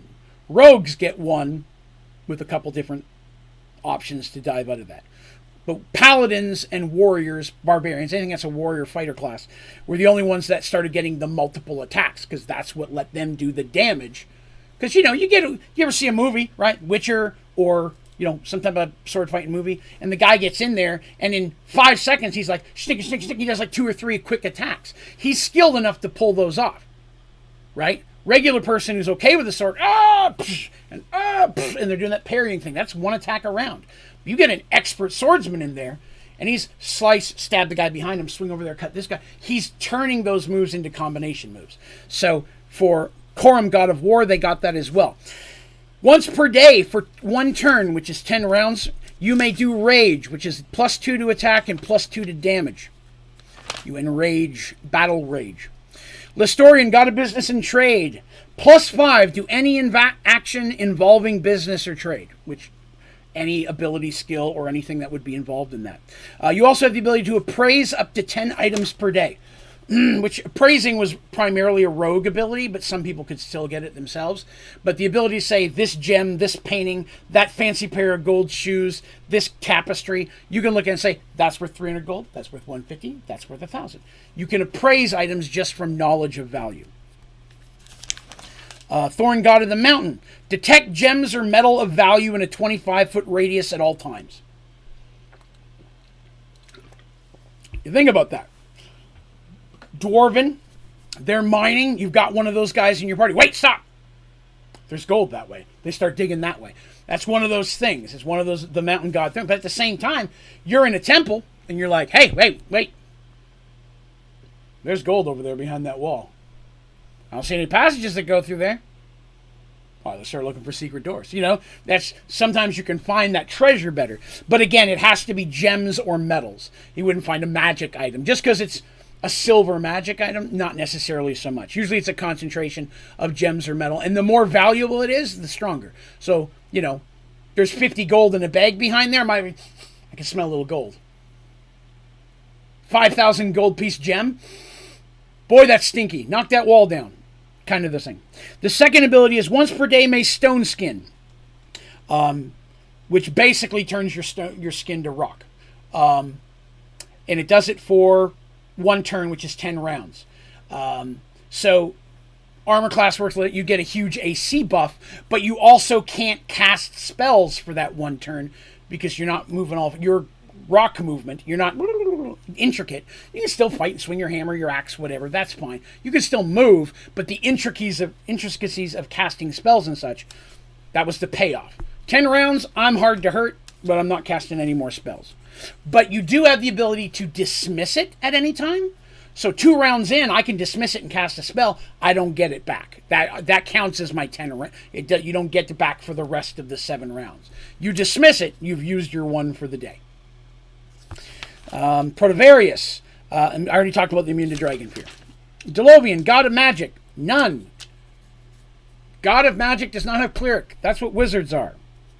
And here I have male. Any forms, he can pop up as a male of any race, also known as the Source or the Spell Weaver. Mages are the clerics of Delovian. See mage description. Weapons allowed. Dagger, staff, dart, and whip. That's it. I'm going to talk about the gods of evil, if that's okay. You guys Gonna go on. Today's a very God-centric thing. Gods of evil. So Elazon is the god of darkness, right? -1 to any good creatures. So his was a little bit differently. I said it wrong at the beginning. Where good creatures have a +1 to attack and a +1 to damage anyone of evil, anyone of good trying to hurt their clerics gets a -1 to attack and a -1 to damage. So it doesn't make me easier to hit you. It makes it harder for you to hurt me. Repelled by my darkness is the concept. So if you're a good character, whether you're a cleric, a thief, or a rogue, your alignment's any of the goods, chaotic good, neutral good, lawful good, you get a -1 when fighting this cleric. Neutral's immune. Once per day may inflict blindness per touch, lasts for 10 rounds, undispellable. For 10 rounds, if I can touch you, you do not get to see for 10 rounds. You are blind.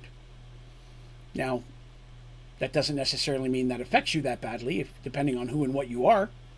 Also doesn't affect things with no eyes or can't see, obviously. But I do have the ability. That is one of their abilities. I don't have a symbol for him. I was always looking for one. Never quite found a good symbol for darkness. Helena, goddess of death.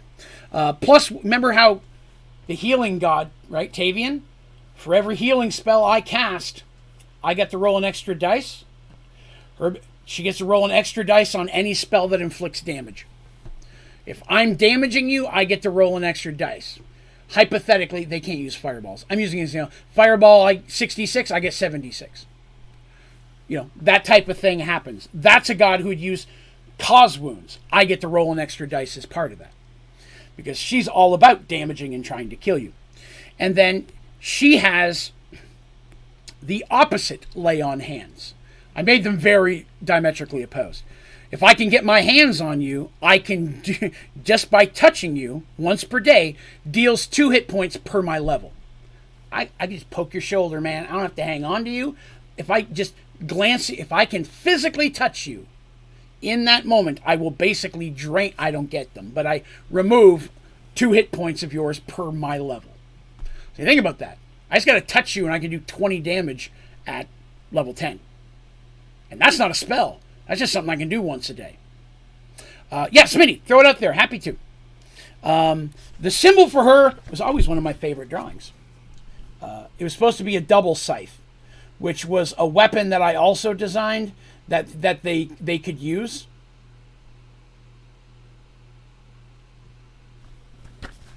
Yeah. Favorite vegetable, potatoes, because you can do anything with it.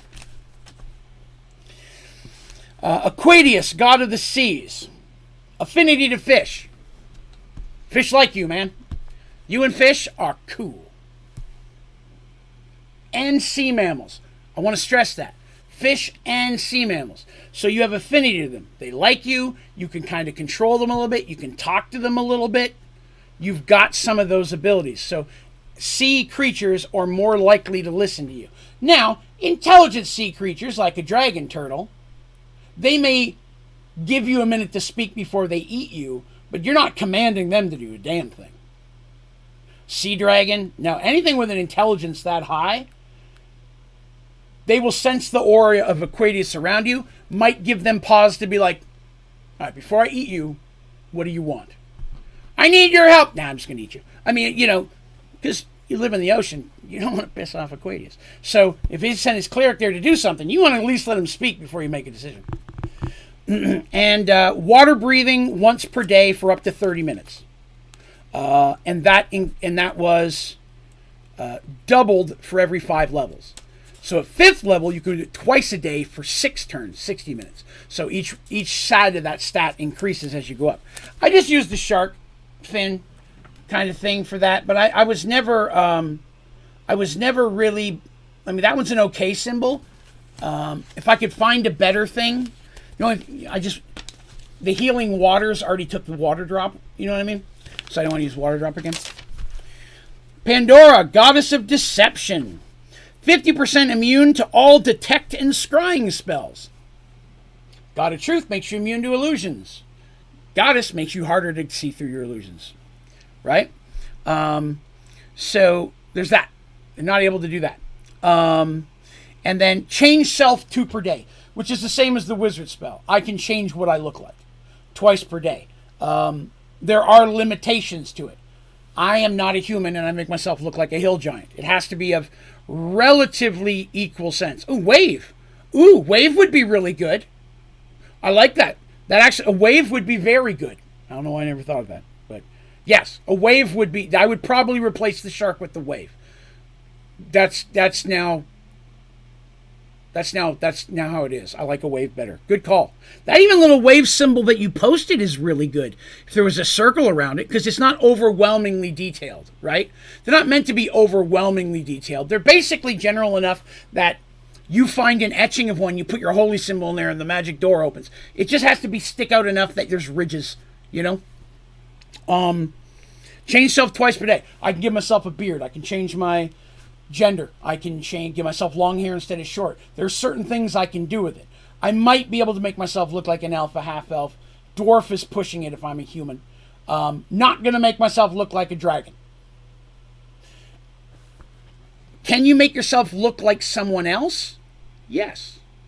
But if you make yourself look like someone else and someone who knows that person well, family member, immediate command, some of that nature, they get a chance to find there's something off. Your nose is just not right. There's something wrong with your eyes. They have a chance of seeing through that. So in that situation, you want to keep your hood up and, yes, go do that while I go drink this beer. You know, you still got to be sneaky about it. And this is her symbol. A lot of people thought that I would do a cat's paw for her. But I did not. It's a 9-pointed star. Because even before she was the cat god, she was always the god of 9.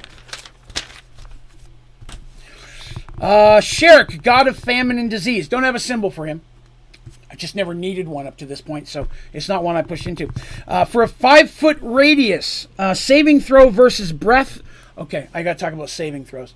So in 2nd edition, saving throws worked differently. There was a list of them, and you, depending on your level, you were given a number. So save versus rod, staff, or wand. Save versus spell. Save versus poison. There's different saving throws. And you have to roll over the number. So it starts at a high number.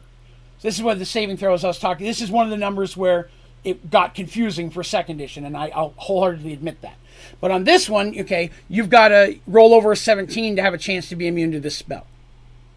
So in this situation, saving throw versus breath weapon, because it technically is, gives them, or else they get a -1 per turn. You're basically making them sick with your stink. It's plague. You're hitting them with that.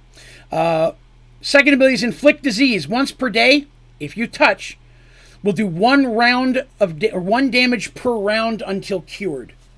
That's heavy sauce. It will take you all the way down to 1 hit point, and you cannot heal above 1 hit point until it is cured.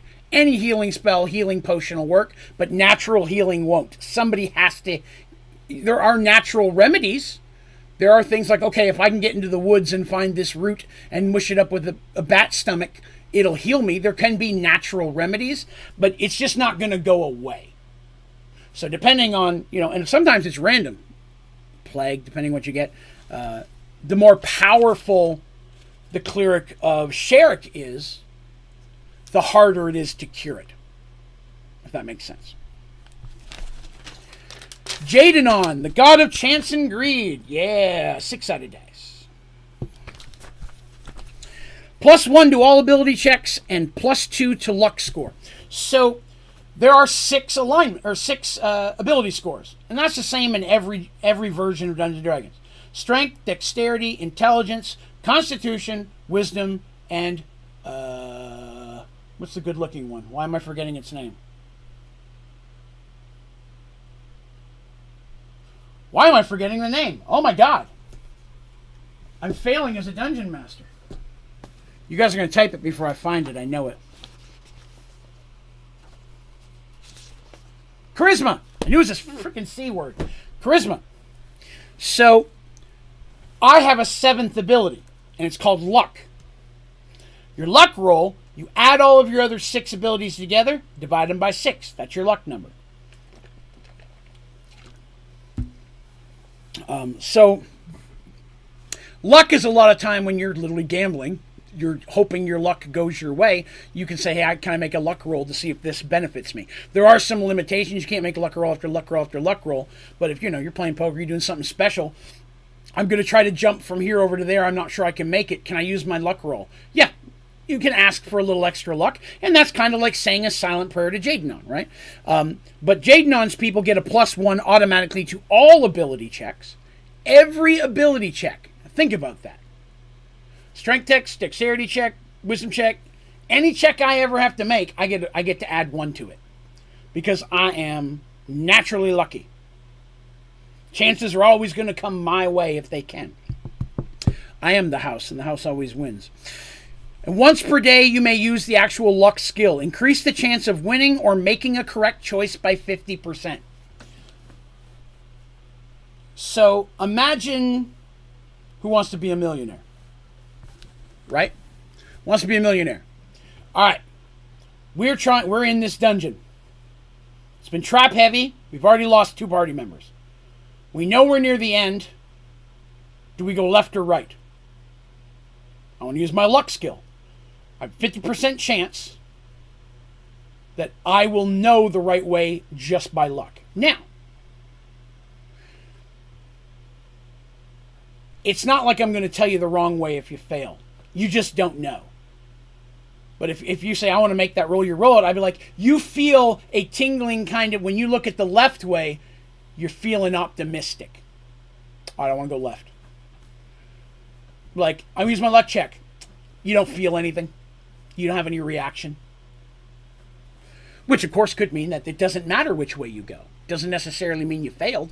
There just is not one way that's better than the other. But if one is better and you want to use your luck check, you can. Also increased chance of winning. That's not so much for combat, but if you're like, I want to use it for initiative, I want to use it for gambling or whatever that is whatever this thing is, I would like to be the winner of this situation. Where it's throwing 1 dagger at the board. Whoever hits the target, darts, whatever. I want to use it for mine. You get a bonus, not guaranteed, but you get a bonus. All right, so that's all the primary gods. After that, that just leaves us with our 2 gods, our elder gods, which is Omnion and Anyana. Omnion's ability, wild magic was introduced in the Tome of Magic. And the wild magic, anytime you cast a wild magic spell, or you're a wild mage in general, casting any spell, there's a big old chart you roll with 100% percentage. And it will tell you what will happen if a wild surge happens. And sometimes they're silly little things. Your spell just comes out as butterflies. Sometimes it's bad stuff. Sometimes it makes them cooler, even better. Granted powers at first level. Gods of Chaos. Every spell they cast, there's a wild surge. Doesn't mean that their spell doesn't go off. Sometimes the spell does go off. Sometimes it's twice as good. Sometimes another effect happens as well. But every spell they ever cast, the DM gets to roll for a wild surge. Also, while in combat, may make a chaotic attack. Is it 3 days or 3 times or 5 times a day? I can't tell my own language here. A chaotic attack is something that exists in 2nd edition, and it's literally where you're making a chaotic attack. It increases your chance to do damage and and hit and such, but at the same time, it leaves you more open. It's harder for you to be blocked because your attack has no sense about it. You know what I mean? Like, you're not attacking with an official form. You're just doing something so wild and chaotic, you've got a better chance because people just don't know how to react to it. So, interesting thing for them. For weapons, any polearm, any non-sword blade, a flail, and no ranged weapons. God of Chaos can never allow ranged weapons, because a ranged weapon is all about aiming for a specific point. Too orderly. Can't have any of that. Oh, and on any create spell that has a reversible, it's always the reverse. Anyana, goddess of order. let's see, +1 or a 5% to any non-combat checks for every 5 levels. So, like I mentioned, a saving throw, right? So you're making saving throw wisdom, you get an extra +1. If you have a 50% chance of success, you get an extra 50% check. So you get an extra 1 or 5% depending on which type of roll it is. And that's per 5 levels, and that's all the time. I don't know much about 5th edition luck rolls. I'm not against potentially changing them. Luck rolls might still work, but I would think that a cleric of luck, I would still have to punch that up. So I'll be honest, I didn't see the luck rolls in there. Let me look at that because I might like that better than mine. And that might alter what abilities I give the clerics of that. Because if everybody gets pretty cool luck stuff, I got to give the clerics of luck something better. So I'll be honest, I never saw luck when I went through there. I will go back through and look into that a little bit more because they might be good. Some of the 5th stuff I like, so I'll definitely look into that. Thank you for letting me know that was there. I was unaware of that. Let's see. Once per day gives all allies in a 15-foot radius +1/+1 per 5 levels. Any blunt, sling, whip, or hammer is their weapon. Oh, here's it. Oh, yeah. Once per day gives all allies in a 15-foot radius for 5 rounds a +1 to attack and a +1 to damage per 5 levels. That seems pretty powerful. But during that time, the cleric cannot act or move in any way. Any type of action cancels the spell. So if I'm standing surrounded by people who are fighting, that boost lasts as long as I stay still and concentrate on that spell. I get shot with an arrow, I dodge something, any movement I make cancels that. You have to be fully focused, fully ordered, if you will. And Zoltan doesn't have clerics. He's a demigod. They don't get clerics. So that's, kind of the abilities. I'm going to tweak, obviously, some of these. Not going to fit as well with 5th. Looking at some of the abilities that some of the domains have. I think that my gods having their own domain will be a cool, fun part of what makes Mergedworlds for those people who want to play cleric. They're like, okay, cool, I get to choose out of this list now. They're a little different. It might let you bring a little more flair into your character because it's not the same rules you've played with them before. It might give you something a little fun there that would be cool to work with. So that's what I'm going to be working on over the next, I would say, probably month or so. Putting that all together and making it all make sense, because any of the abilities that I've created, I have to fully write them out like a spell, so that way anybody referencing them knows exactly how they work, because my intention is to set this out where other people can use it. I'd rather make it as easy to follow as possible. I also got to figure a way to draw all these holy symbols. So I'd like to provide that on the page as well. So when we get to the spreadsheet, all of that is on there for you. So yeah, I think it'll be a lot of fun. And like I said, as I go through, I'm never beyond changing something that doesn't work. If I do something and we're like, listen, this just is useless, it doesn't work the way you were hoping, it's too overpowered, I'm fine with updating stuff down the road. Like anything that's new, you don't really know how well it's going to work until you try it. So I am one of those people, I have no problem saying that my stuff didn't work and changing it. But a lot of the stuff I've done, clerics have been using in Mergedworlds for a long time, and they seem to go pretty well. But I do like a lot of the abilities that they give clerics. There just wasn't enough variations to work with the gods that I have. It just didn't work that way. So that's where I'll be tweaking some of that. So yeah, there's that part. Let's see. What else did I have to show today? Oh, I know what I was going to show today. Give me a sec. So I started painting, well, not painting, digitally painting on the Hero Forge website. The minis for the kids' characters. Now, obviously, I have to point out, these are what the kids' characters look like as young adults, because you can't make kids on there. It's just not set up well to make children. So I'm going to show you guys all but one of the ones I've done. Because one of them is for a character that I've created, and it's the first time in a long time that I am just overwhelmingly excited about an NPC.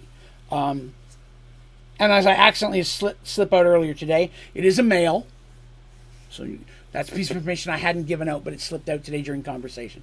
So it is a male character. And it may be a while before we see him, but I think he's going to be someone people are really going to like. Like, he's going to be, I think, a fan favorite type character. I would be shocked if he wasn't. And I'm not saying that from an arrogant point of view. Just by nature, I think that it's something that people are really going to like. Which I'm excited to share with you guys. Plus, he exists for a very special reason.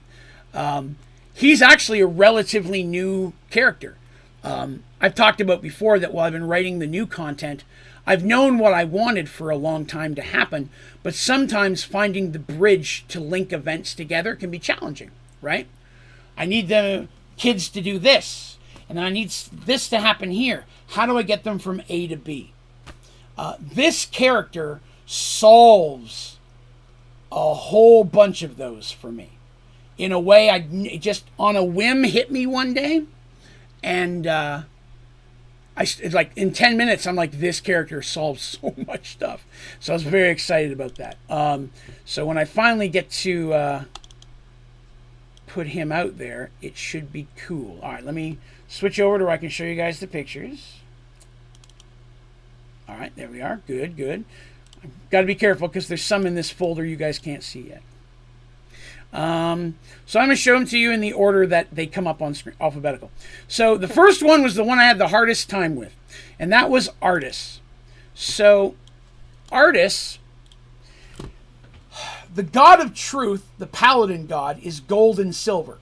And there's just no way to make her clothing gold and silver. It just doesn't exist as a color palette option on Hero Forge. Everything looked too metallic.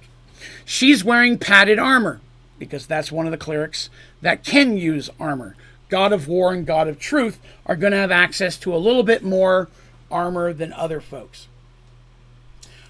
Much like her mother, she also uses a Morning Star.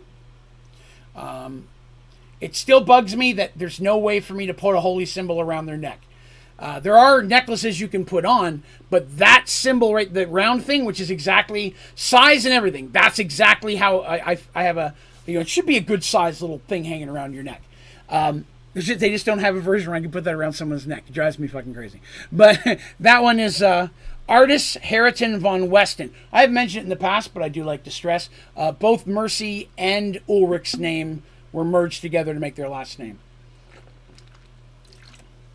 I do, yes. I have an account on there, and I have glanced at it occasionally, but I haven't done much on it.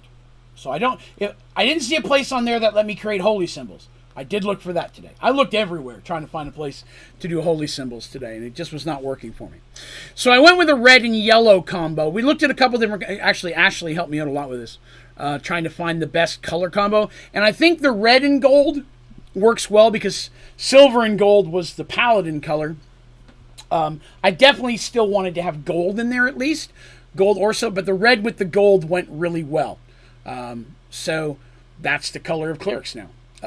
And instead of wearing traditional clerics robes, I think that wearing this, which is a tabarded outfit, is also very acceptable for most clerics. If you don't want to wear the traditional robes. Like Artemis, cleric of healing, she wears more like traditional clerics robes. That's kind of how clerics all dressed for the longest time. She's a staff user. She also used a whip. That's her whip there hanging around on her lefty side there.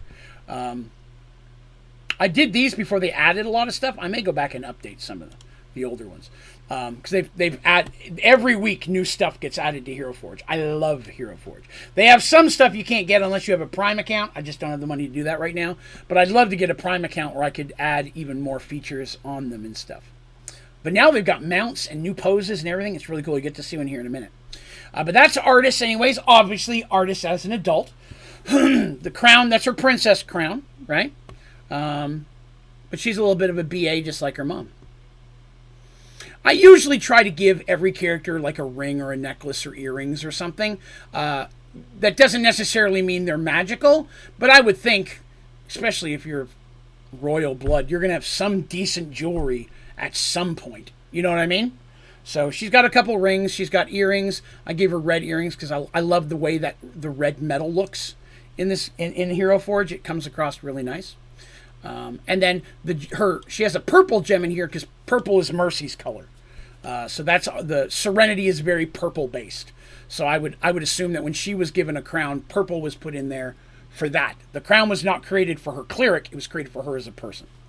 So that's Artis. And if there's any other minis for characters you guys would like me to talk about or discuss or like me to pull up, feel free to throw them in the chat. I'm fine with that. Let me find the next new one. No. Sorry, they're in here. All right, here's another one. So here we have Deacon Firemoon. So red and black that's the Firemoon armor colors. The miniature for Rafe is colored the same way, slightly different armor.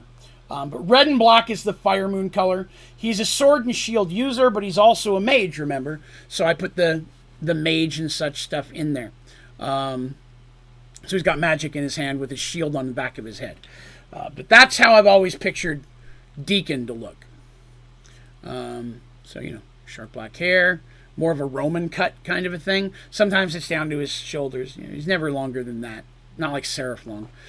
He's got a fancy ring on his finger. No necklace because most of the armor in Hero Forge, when you use it, won't let you put a necklace on it. You have to have like a low-cut shirt or a vest on for them to let you actually put a necklace around your neck half the time. So, again, Deacon, very optimistic, upbeat person.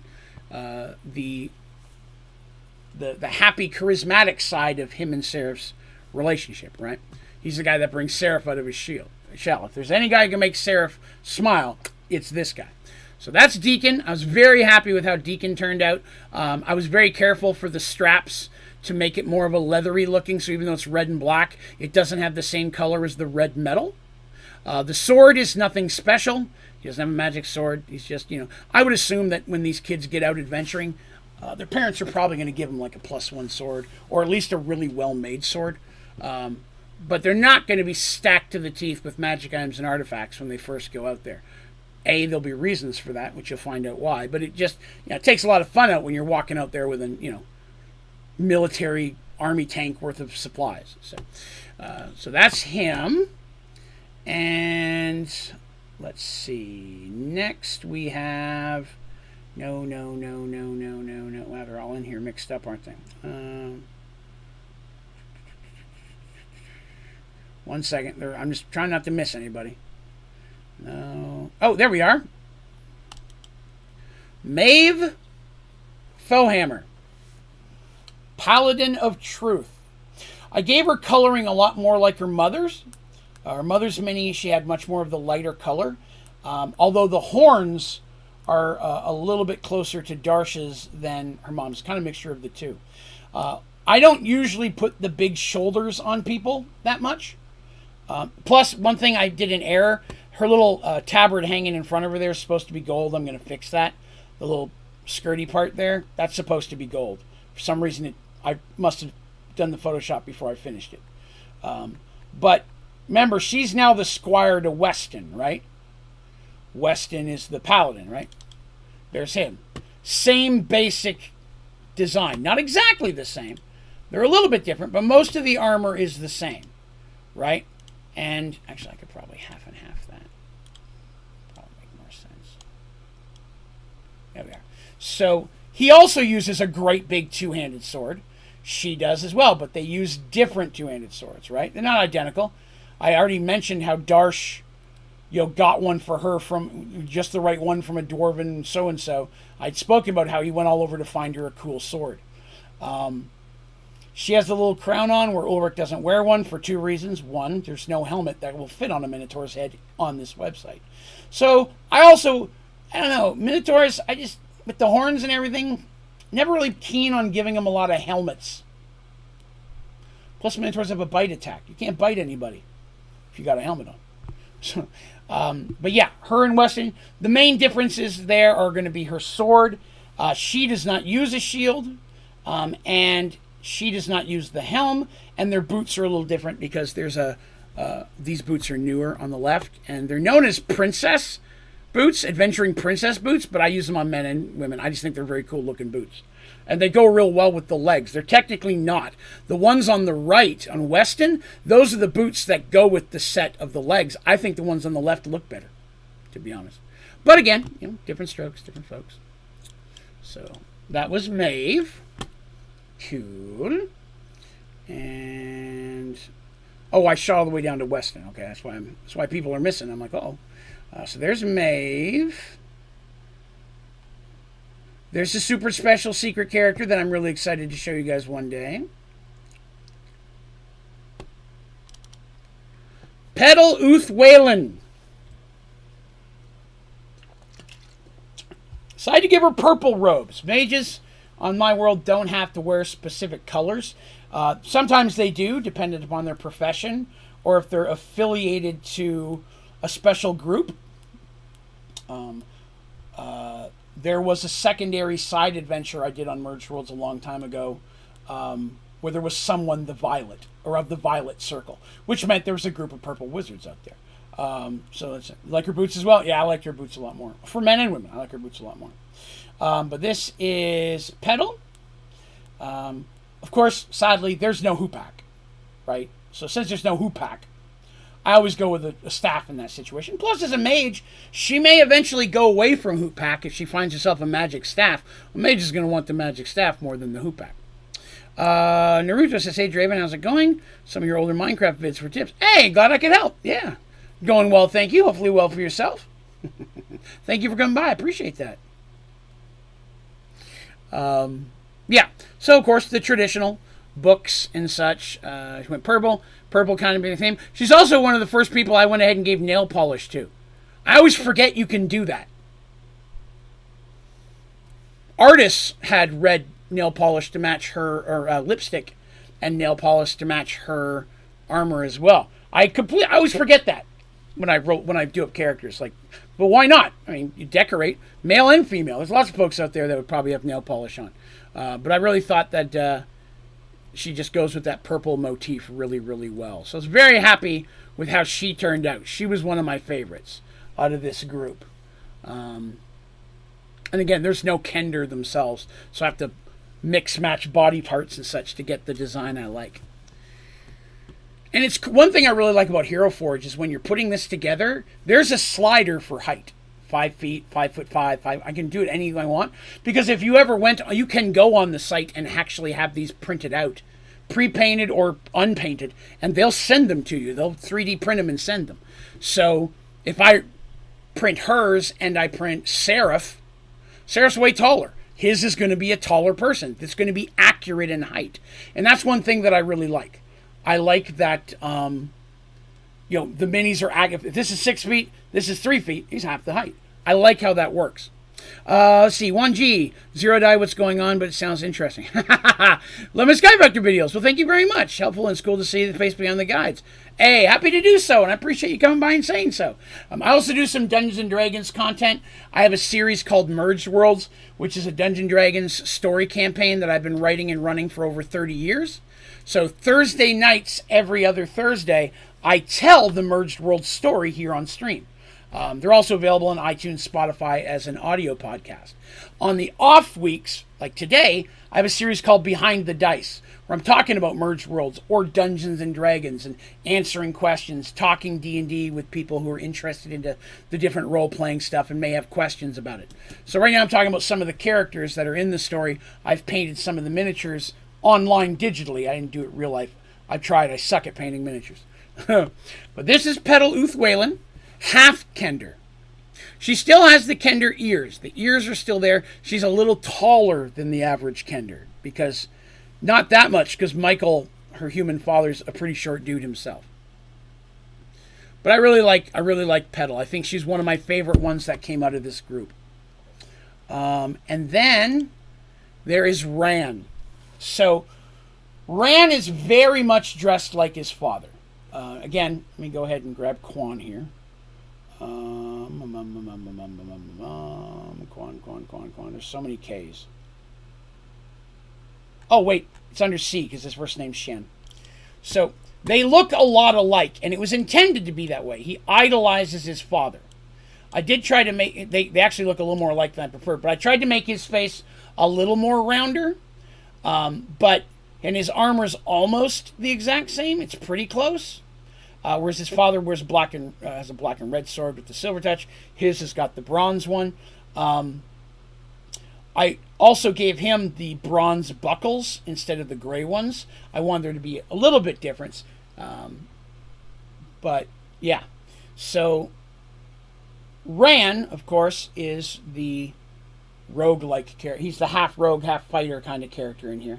That's the thing on his right, on his side there, the white thing, that's a scroll in a tube. It's a side thing, and, might be important later.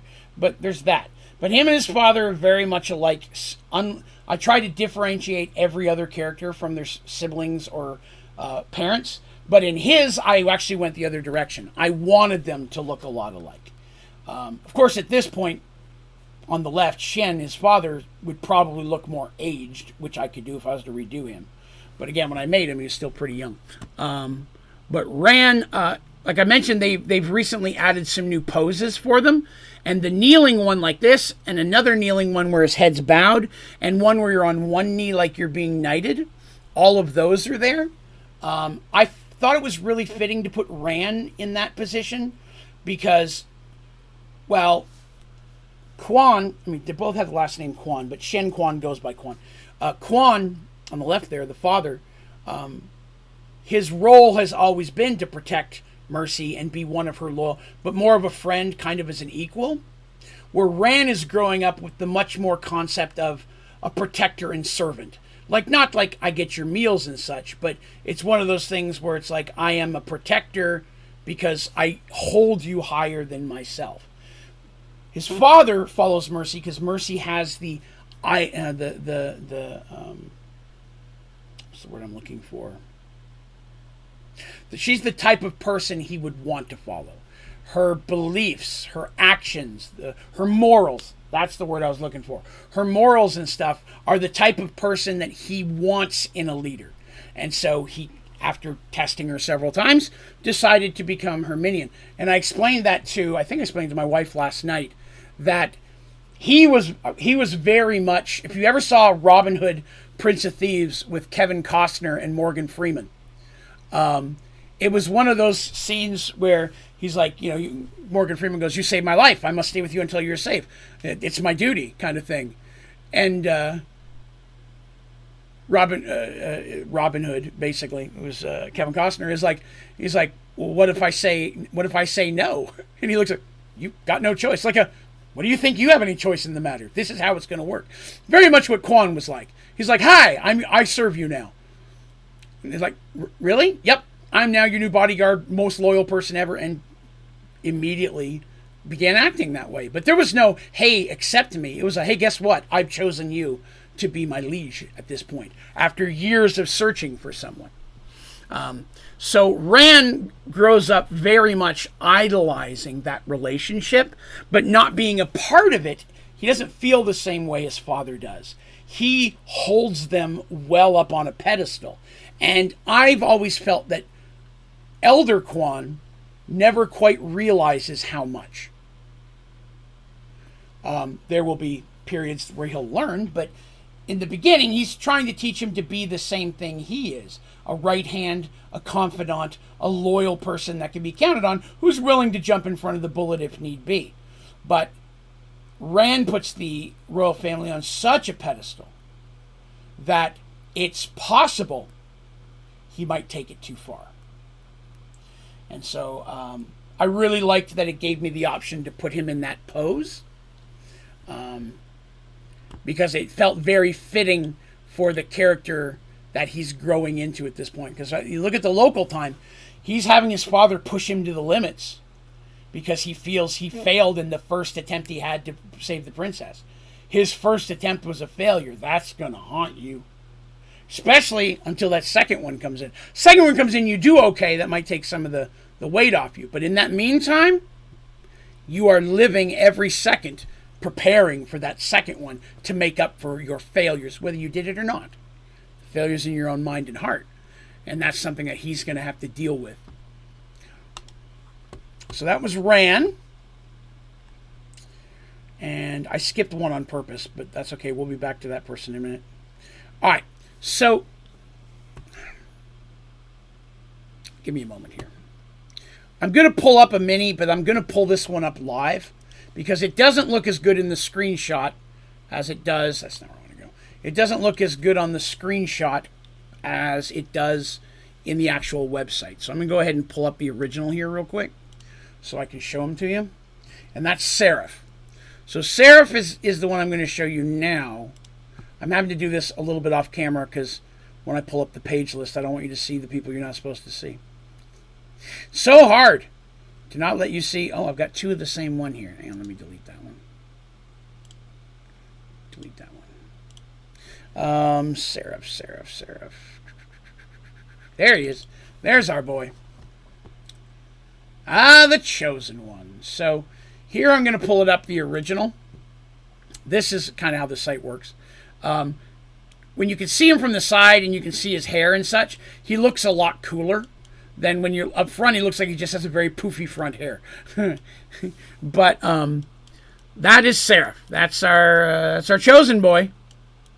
Oh, and earlier, Ashley and Jim, if you're still out there, when we were talking about studded, that's very much what I see on studded leather. The metal studs that can be used as a partial defense and are also meant to deflect blows. It's not like they're so close together there's no space. These are studded pants. Actually, they're mariachi pants, but it's still the same concept. So that's our boy Seraph. That's him in his regular clothes. So he doesn't wear armor on his legs or arms or anything like that. He does wear a chest plate. It's not a big heavy one, but it is a bit of a chest plate. The sword itself is, they've introduced a new sword. I liked it, so I wanted to give it to him. This sword itself is not indicative of any type of special sword. Way back, those of you who've been following the story, I'm sure you remember that Artemis went into a room one day where she had to pick a box, and she got a sword that she couldn't take out of the sheath. This is not that sword. Clear that up right now. This is just a cool-looking sword. I wanted to give him a kind of cool-looking sword because I think he's a pretty cool character. But I do like that sword. And it was they just recently released it. I haven't got to use it before. But anyways, that's Seraph. So I'm going to kill that. And I'm going to pull up the last new one as soon as I find my folder. And I waited for her for last because it was fitting that she go right after him.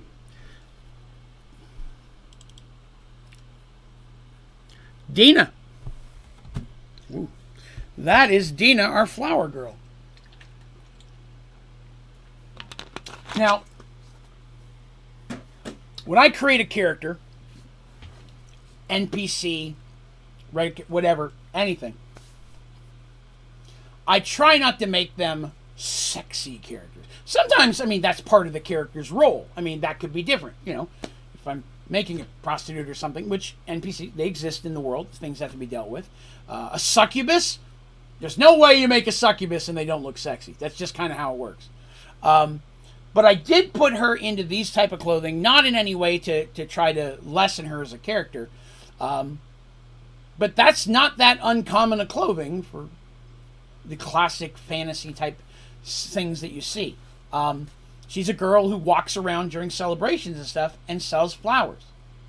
I have been to tourist places where people have walked around selling flowers. In my town in Knoxville, Tennessee, I've been at clubs or restaurants on the Strip where women have walked around selling flowers, and they dress like that. It's just part of the thing, you know. I didn't, you know, there's short skirts and shit. I don't want to do any of that, but I wanted to address that because most characters don't have quite this much skin showing. Some of the guys do, I guess, but just because they're barbarians or whatever, characters, minotaurs that just don't wear clothes. But I also just realized that one of her shoes isn't painted red. Guess I'm going to have to fix that. Oh, I missed the shoe. But yeah, I thought that the colors, she's out selling flowers. She's got a little bag of coins on her purse. Wanted to give her some pretty earrings. I gave her some jewelry, but she is a commoner. She's not from a wealthy place, so all of her jewelry was like silver or steel. She probably wouldn't have had a lot of money for gold jewelry and such. That's kind of the thought process I had for Dina. She's a regular Joe. The potions are there because I always like to put something on the base, and there are no baskets of frickin' flowers or flowers that you can just put on the ground. Drives me crazy. There is a flower headband you can put on them, but it was just too big. It looked too gaudy on her head because I would have done that too. I thought the feather necklaces at least added a little texture to her there. But she does work in her grandmother's herbalism shop and grandfather's leather shop, right? She works with both. So the potions are not so much potions as they may be like perfumes, things you get in an herbalist shop with different flowers, scents, things of that nature. So I did want to stress those are not magical potions. She's not a wizard in disguise. She's not a whatever. She's a regular person, common person who grows up there. Sometimes I have been known to sneak little hints about characters or their future in their minis. But because people know that, I did want to stress the bottles are there because she works in an herbalist shop. That's it. Swear to you. Nothing else but that. I did not want to throw that off. I'm assuming most of you who are watching this are probably caught up on Merged Worlds. So I'm going to show this out. If you were to ever go back and look at a lot of the older characters, you're going to see that for some reason, some odd characters have a little hourglass at the base. It's because every time there's an hourglass, that character has something to do with time. Tobias's original character had one because he becomes the keeper of time. And I just threw him in there. No one's ever questioned it. Which I thought was cool. It's one of those little sneaks that I hide into things sometimes. Most of the time I just do it in stories, right? I plant that seed ahead of time. But once in a while it's fun to kind of sneak something. And I'm not saying all of them have that. It's very rare. But that's really the main one I ever did is I always put a little hourglass on characters where time was important to their character in some way. So I always thought it was cool to have something like that. So that's everybody that I put together this week. Well, I was not feeling well enough to do much anything else. Really happy with Deacon. I'm really happy with her. I really think that, she's supposed to look a bit older than Seraph. I tried to make him look younger on purpose. Because, she's like a year and a half older than he is. Plus, even though he's already big and strong and so on and so forth because of training and things, for his races, he's a baby, right? For elves and born vampires, which live longer than elves, and demons, which sometimes live forever, depending on the demon, he's at the first step of his life, So he's supposed to still have a kind of that young look about his face. He hasn't matured quite as much like Draven has, where he has more of the adult-looking face. So one of the things when you're using this site, use a slider to make it more masculine or make it more feminine, so harder or softer look. And so I softened his up a little bit. I'll probably do an older one of him later down the road as life changes these characters. And some of these characters' paths change them. There will be later editions of some of these characters as they go on. But I wanted her to look a bit older than him. Because I wanted it to be a cool dynamic, right? He is what he is. And she's a human, right? But technically, she's older. And it would already be a little bit odd pairing a human and whatever he is. Plus, again, even if you took that apart, he's basically clerical royalty. She's a commoner. He hangs around with the prince. She works for the grandparents. You know what I mean? So not the people you expect to get together on any front. And that's what I wanted. I wanted it to seem strange like that so that it had the coolness of being its own little thing. You know, I wanted them to have that. So I was pretty happy with the way she turned out.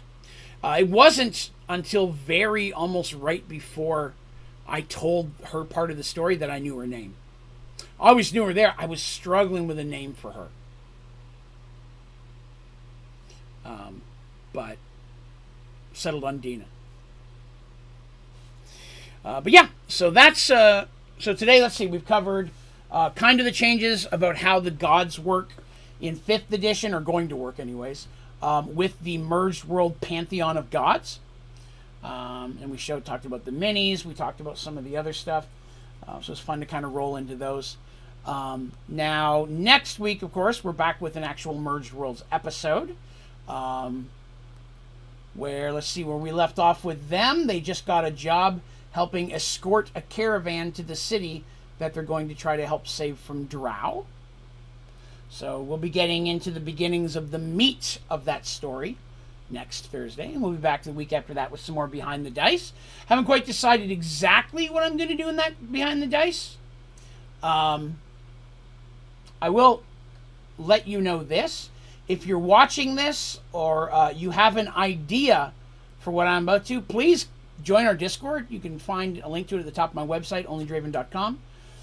There's a Merged Worlds thread in there. So I'm going to ask for some participation from the audience on this one, if you don't mind. Let me first of all let you stop staring at my desktop and more at my delicious, delicious face. So there's some help I'd like. So there's something I'd like to add to character creation that doesn't really exist in any of the books. And I had something like this a long time ago. But I want to kind of redo it. So what I'm going to do is I'm looking for a list of 100 things.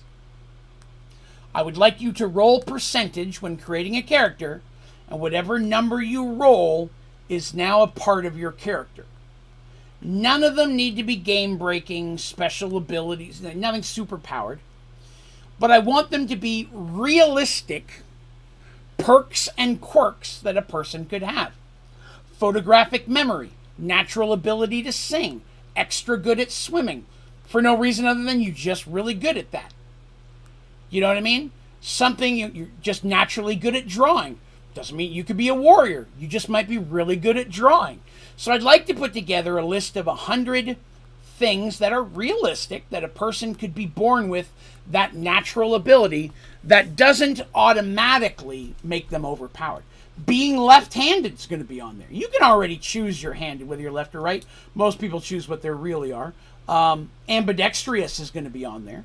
The ability to use both hands equally, and that sometimes can be beneficial depending on what you're doing. But I'd like to have a list of 100 different quirks and perks that when rolling your character, you know, and some of them might not always be crazy. It could be something you have a nervous habit of snapping your fingers or drumming your fingers on the desk, where you're constantly doing it. It drives your friends crazy. And that's just a wild one. I don't think that would make it on there. But I'm just saying little types of things like that. Maybe you're someone who's extra chatty. You know, things like that. Someone naturally prone to dark colors. So I rolled number 32. I'm a goth wizard. You know what I mean? It's like, oh, I'm a goth warrior. So now I draw my hair out. I only wear black armor. You know, it's like, okay, I'm a goth dwarf. I mean, just silly stuff. And of course, if you re-roll it and you just straight up hate it, I'm fine with rolling again. You know what I mean? I don't want you to take something that's going to take the fun out of your character. But I thought it might be fun to put some little natural, little silly things where everybody, when they roll their character, gets to roll one. So if you have anything that you think would be cool, you can put it in the comments of this video, or you can go into my Discord and put it in the Merged Worlds thread. Or if you'd rather be anonymous or want to send it to me directly, on my website, onlydraven.com, down at the bottom of the homepage, you can send me direct emails, and you can send them anonymously if you prefer. So if you want to send, if you got a bunch, you would rather send an email with 30 of them on it, man, power to you. Again, I'm not saying I use all of them. I'm going to weigh them out, make sure nothing's really game-breaking or isn't some type of ability that's already in the game that this would be too close to something somebody has to earn. You know what I mean? Something as silly as you're good at you can hold your breath longer than most people can. So maybe you can hold your breath twice as long as the average person. You just got big old lungs. So that might, in one or two situations, the room filling up with water, you might be the one person who needs to swim through that tunnel to see if there's a way out on the other side. These are little things that 99% of the time won't affect you too much. But this room with poisonous gas you got to run through, you're the one person that may need to run in there and try to finish the puzzle. Little things like that could be beneficial to you. But at the same time, not game breaking. So I'd love to get your suggestions. I've already got a few that I'm going to use. I kind of linked it up with Kender pockets. So part of the Kender class, Kender race, I should say, is that they can hold 100 things. And the first 90 of them, trash. A wooden spoon, a glass eyeball, a pink feather, a shiny quartz rock. You know what I mean? Little weird end things like that. Cork. And at any time, a Kender can be like, I want to search my pouches. Do it in the middle of combat. They don't know what it is. They have to roll. But if they roll, they get to write that one down. They get to know that one's in there. Doesn't necessarily mean they're going to pull that out automatically because their stuff gets jumbled, but they know it's in there somewhere. But the last 10 of them have the potential to be a low-level magic item.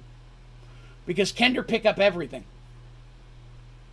Because it looks cool, not because it's powerful. Oh, this is a nice ring. I'll put that in there. It's a ring of something important. So there's always the chance they may pull something useful out of their pouch. It's a Kender ability to search their pouches. So Dandy had a pouch, although she didn't use hers quite as much. Thickaway used his all the time. But all Kender have those to some degree. This is along the same line. 100 different things that characters get to choose from.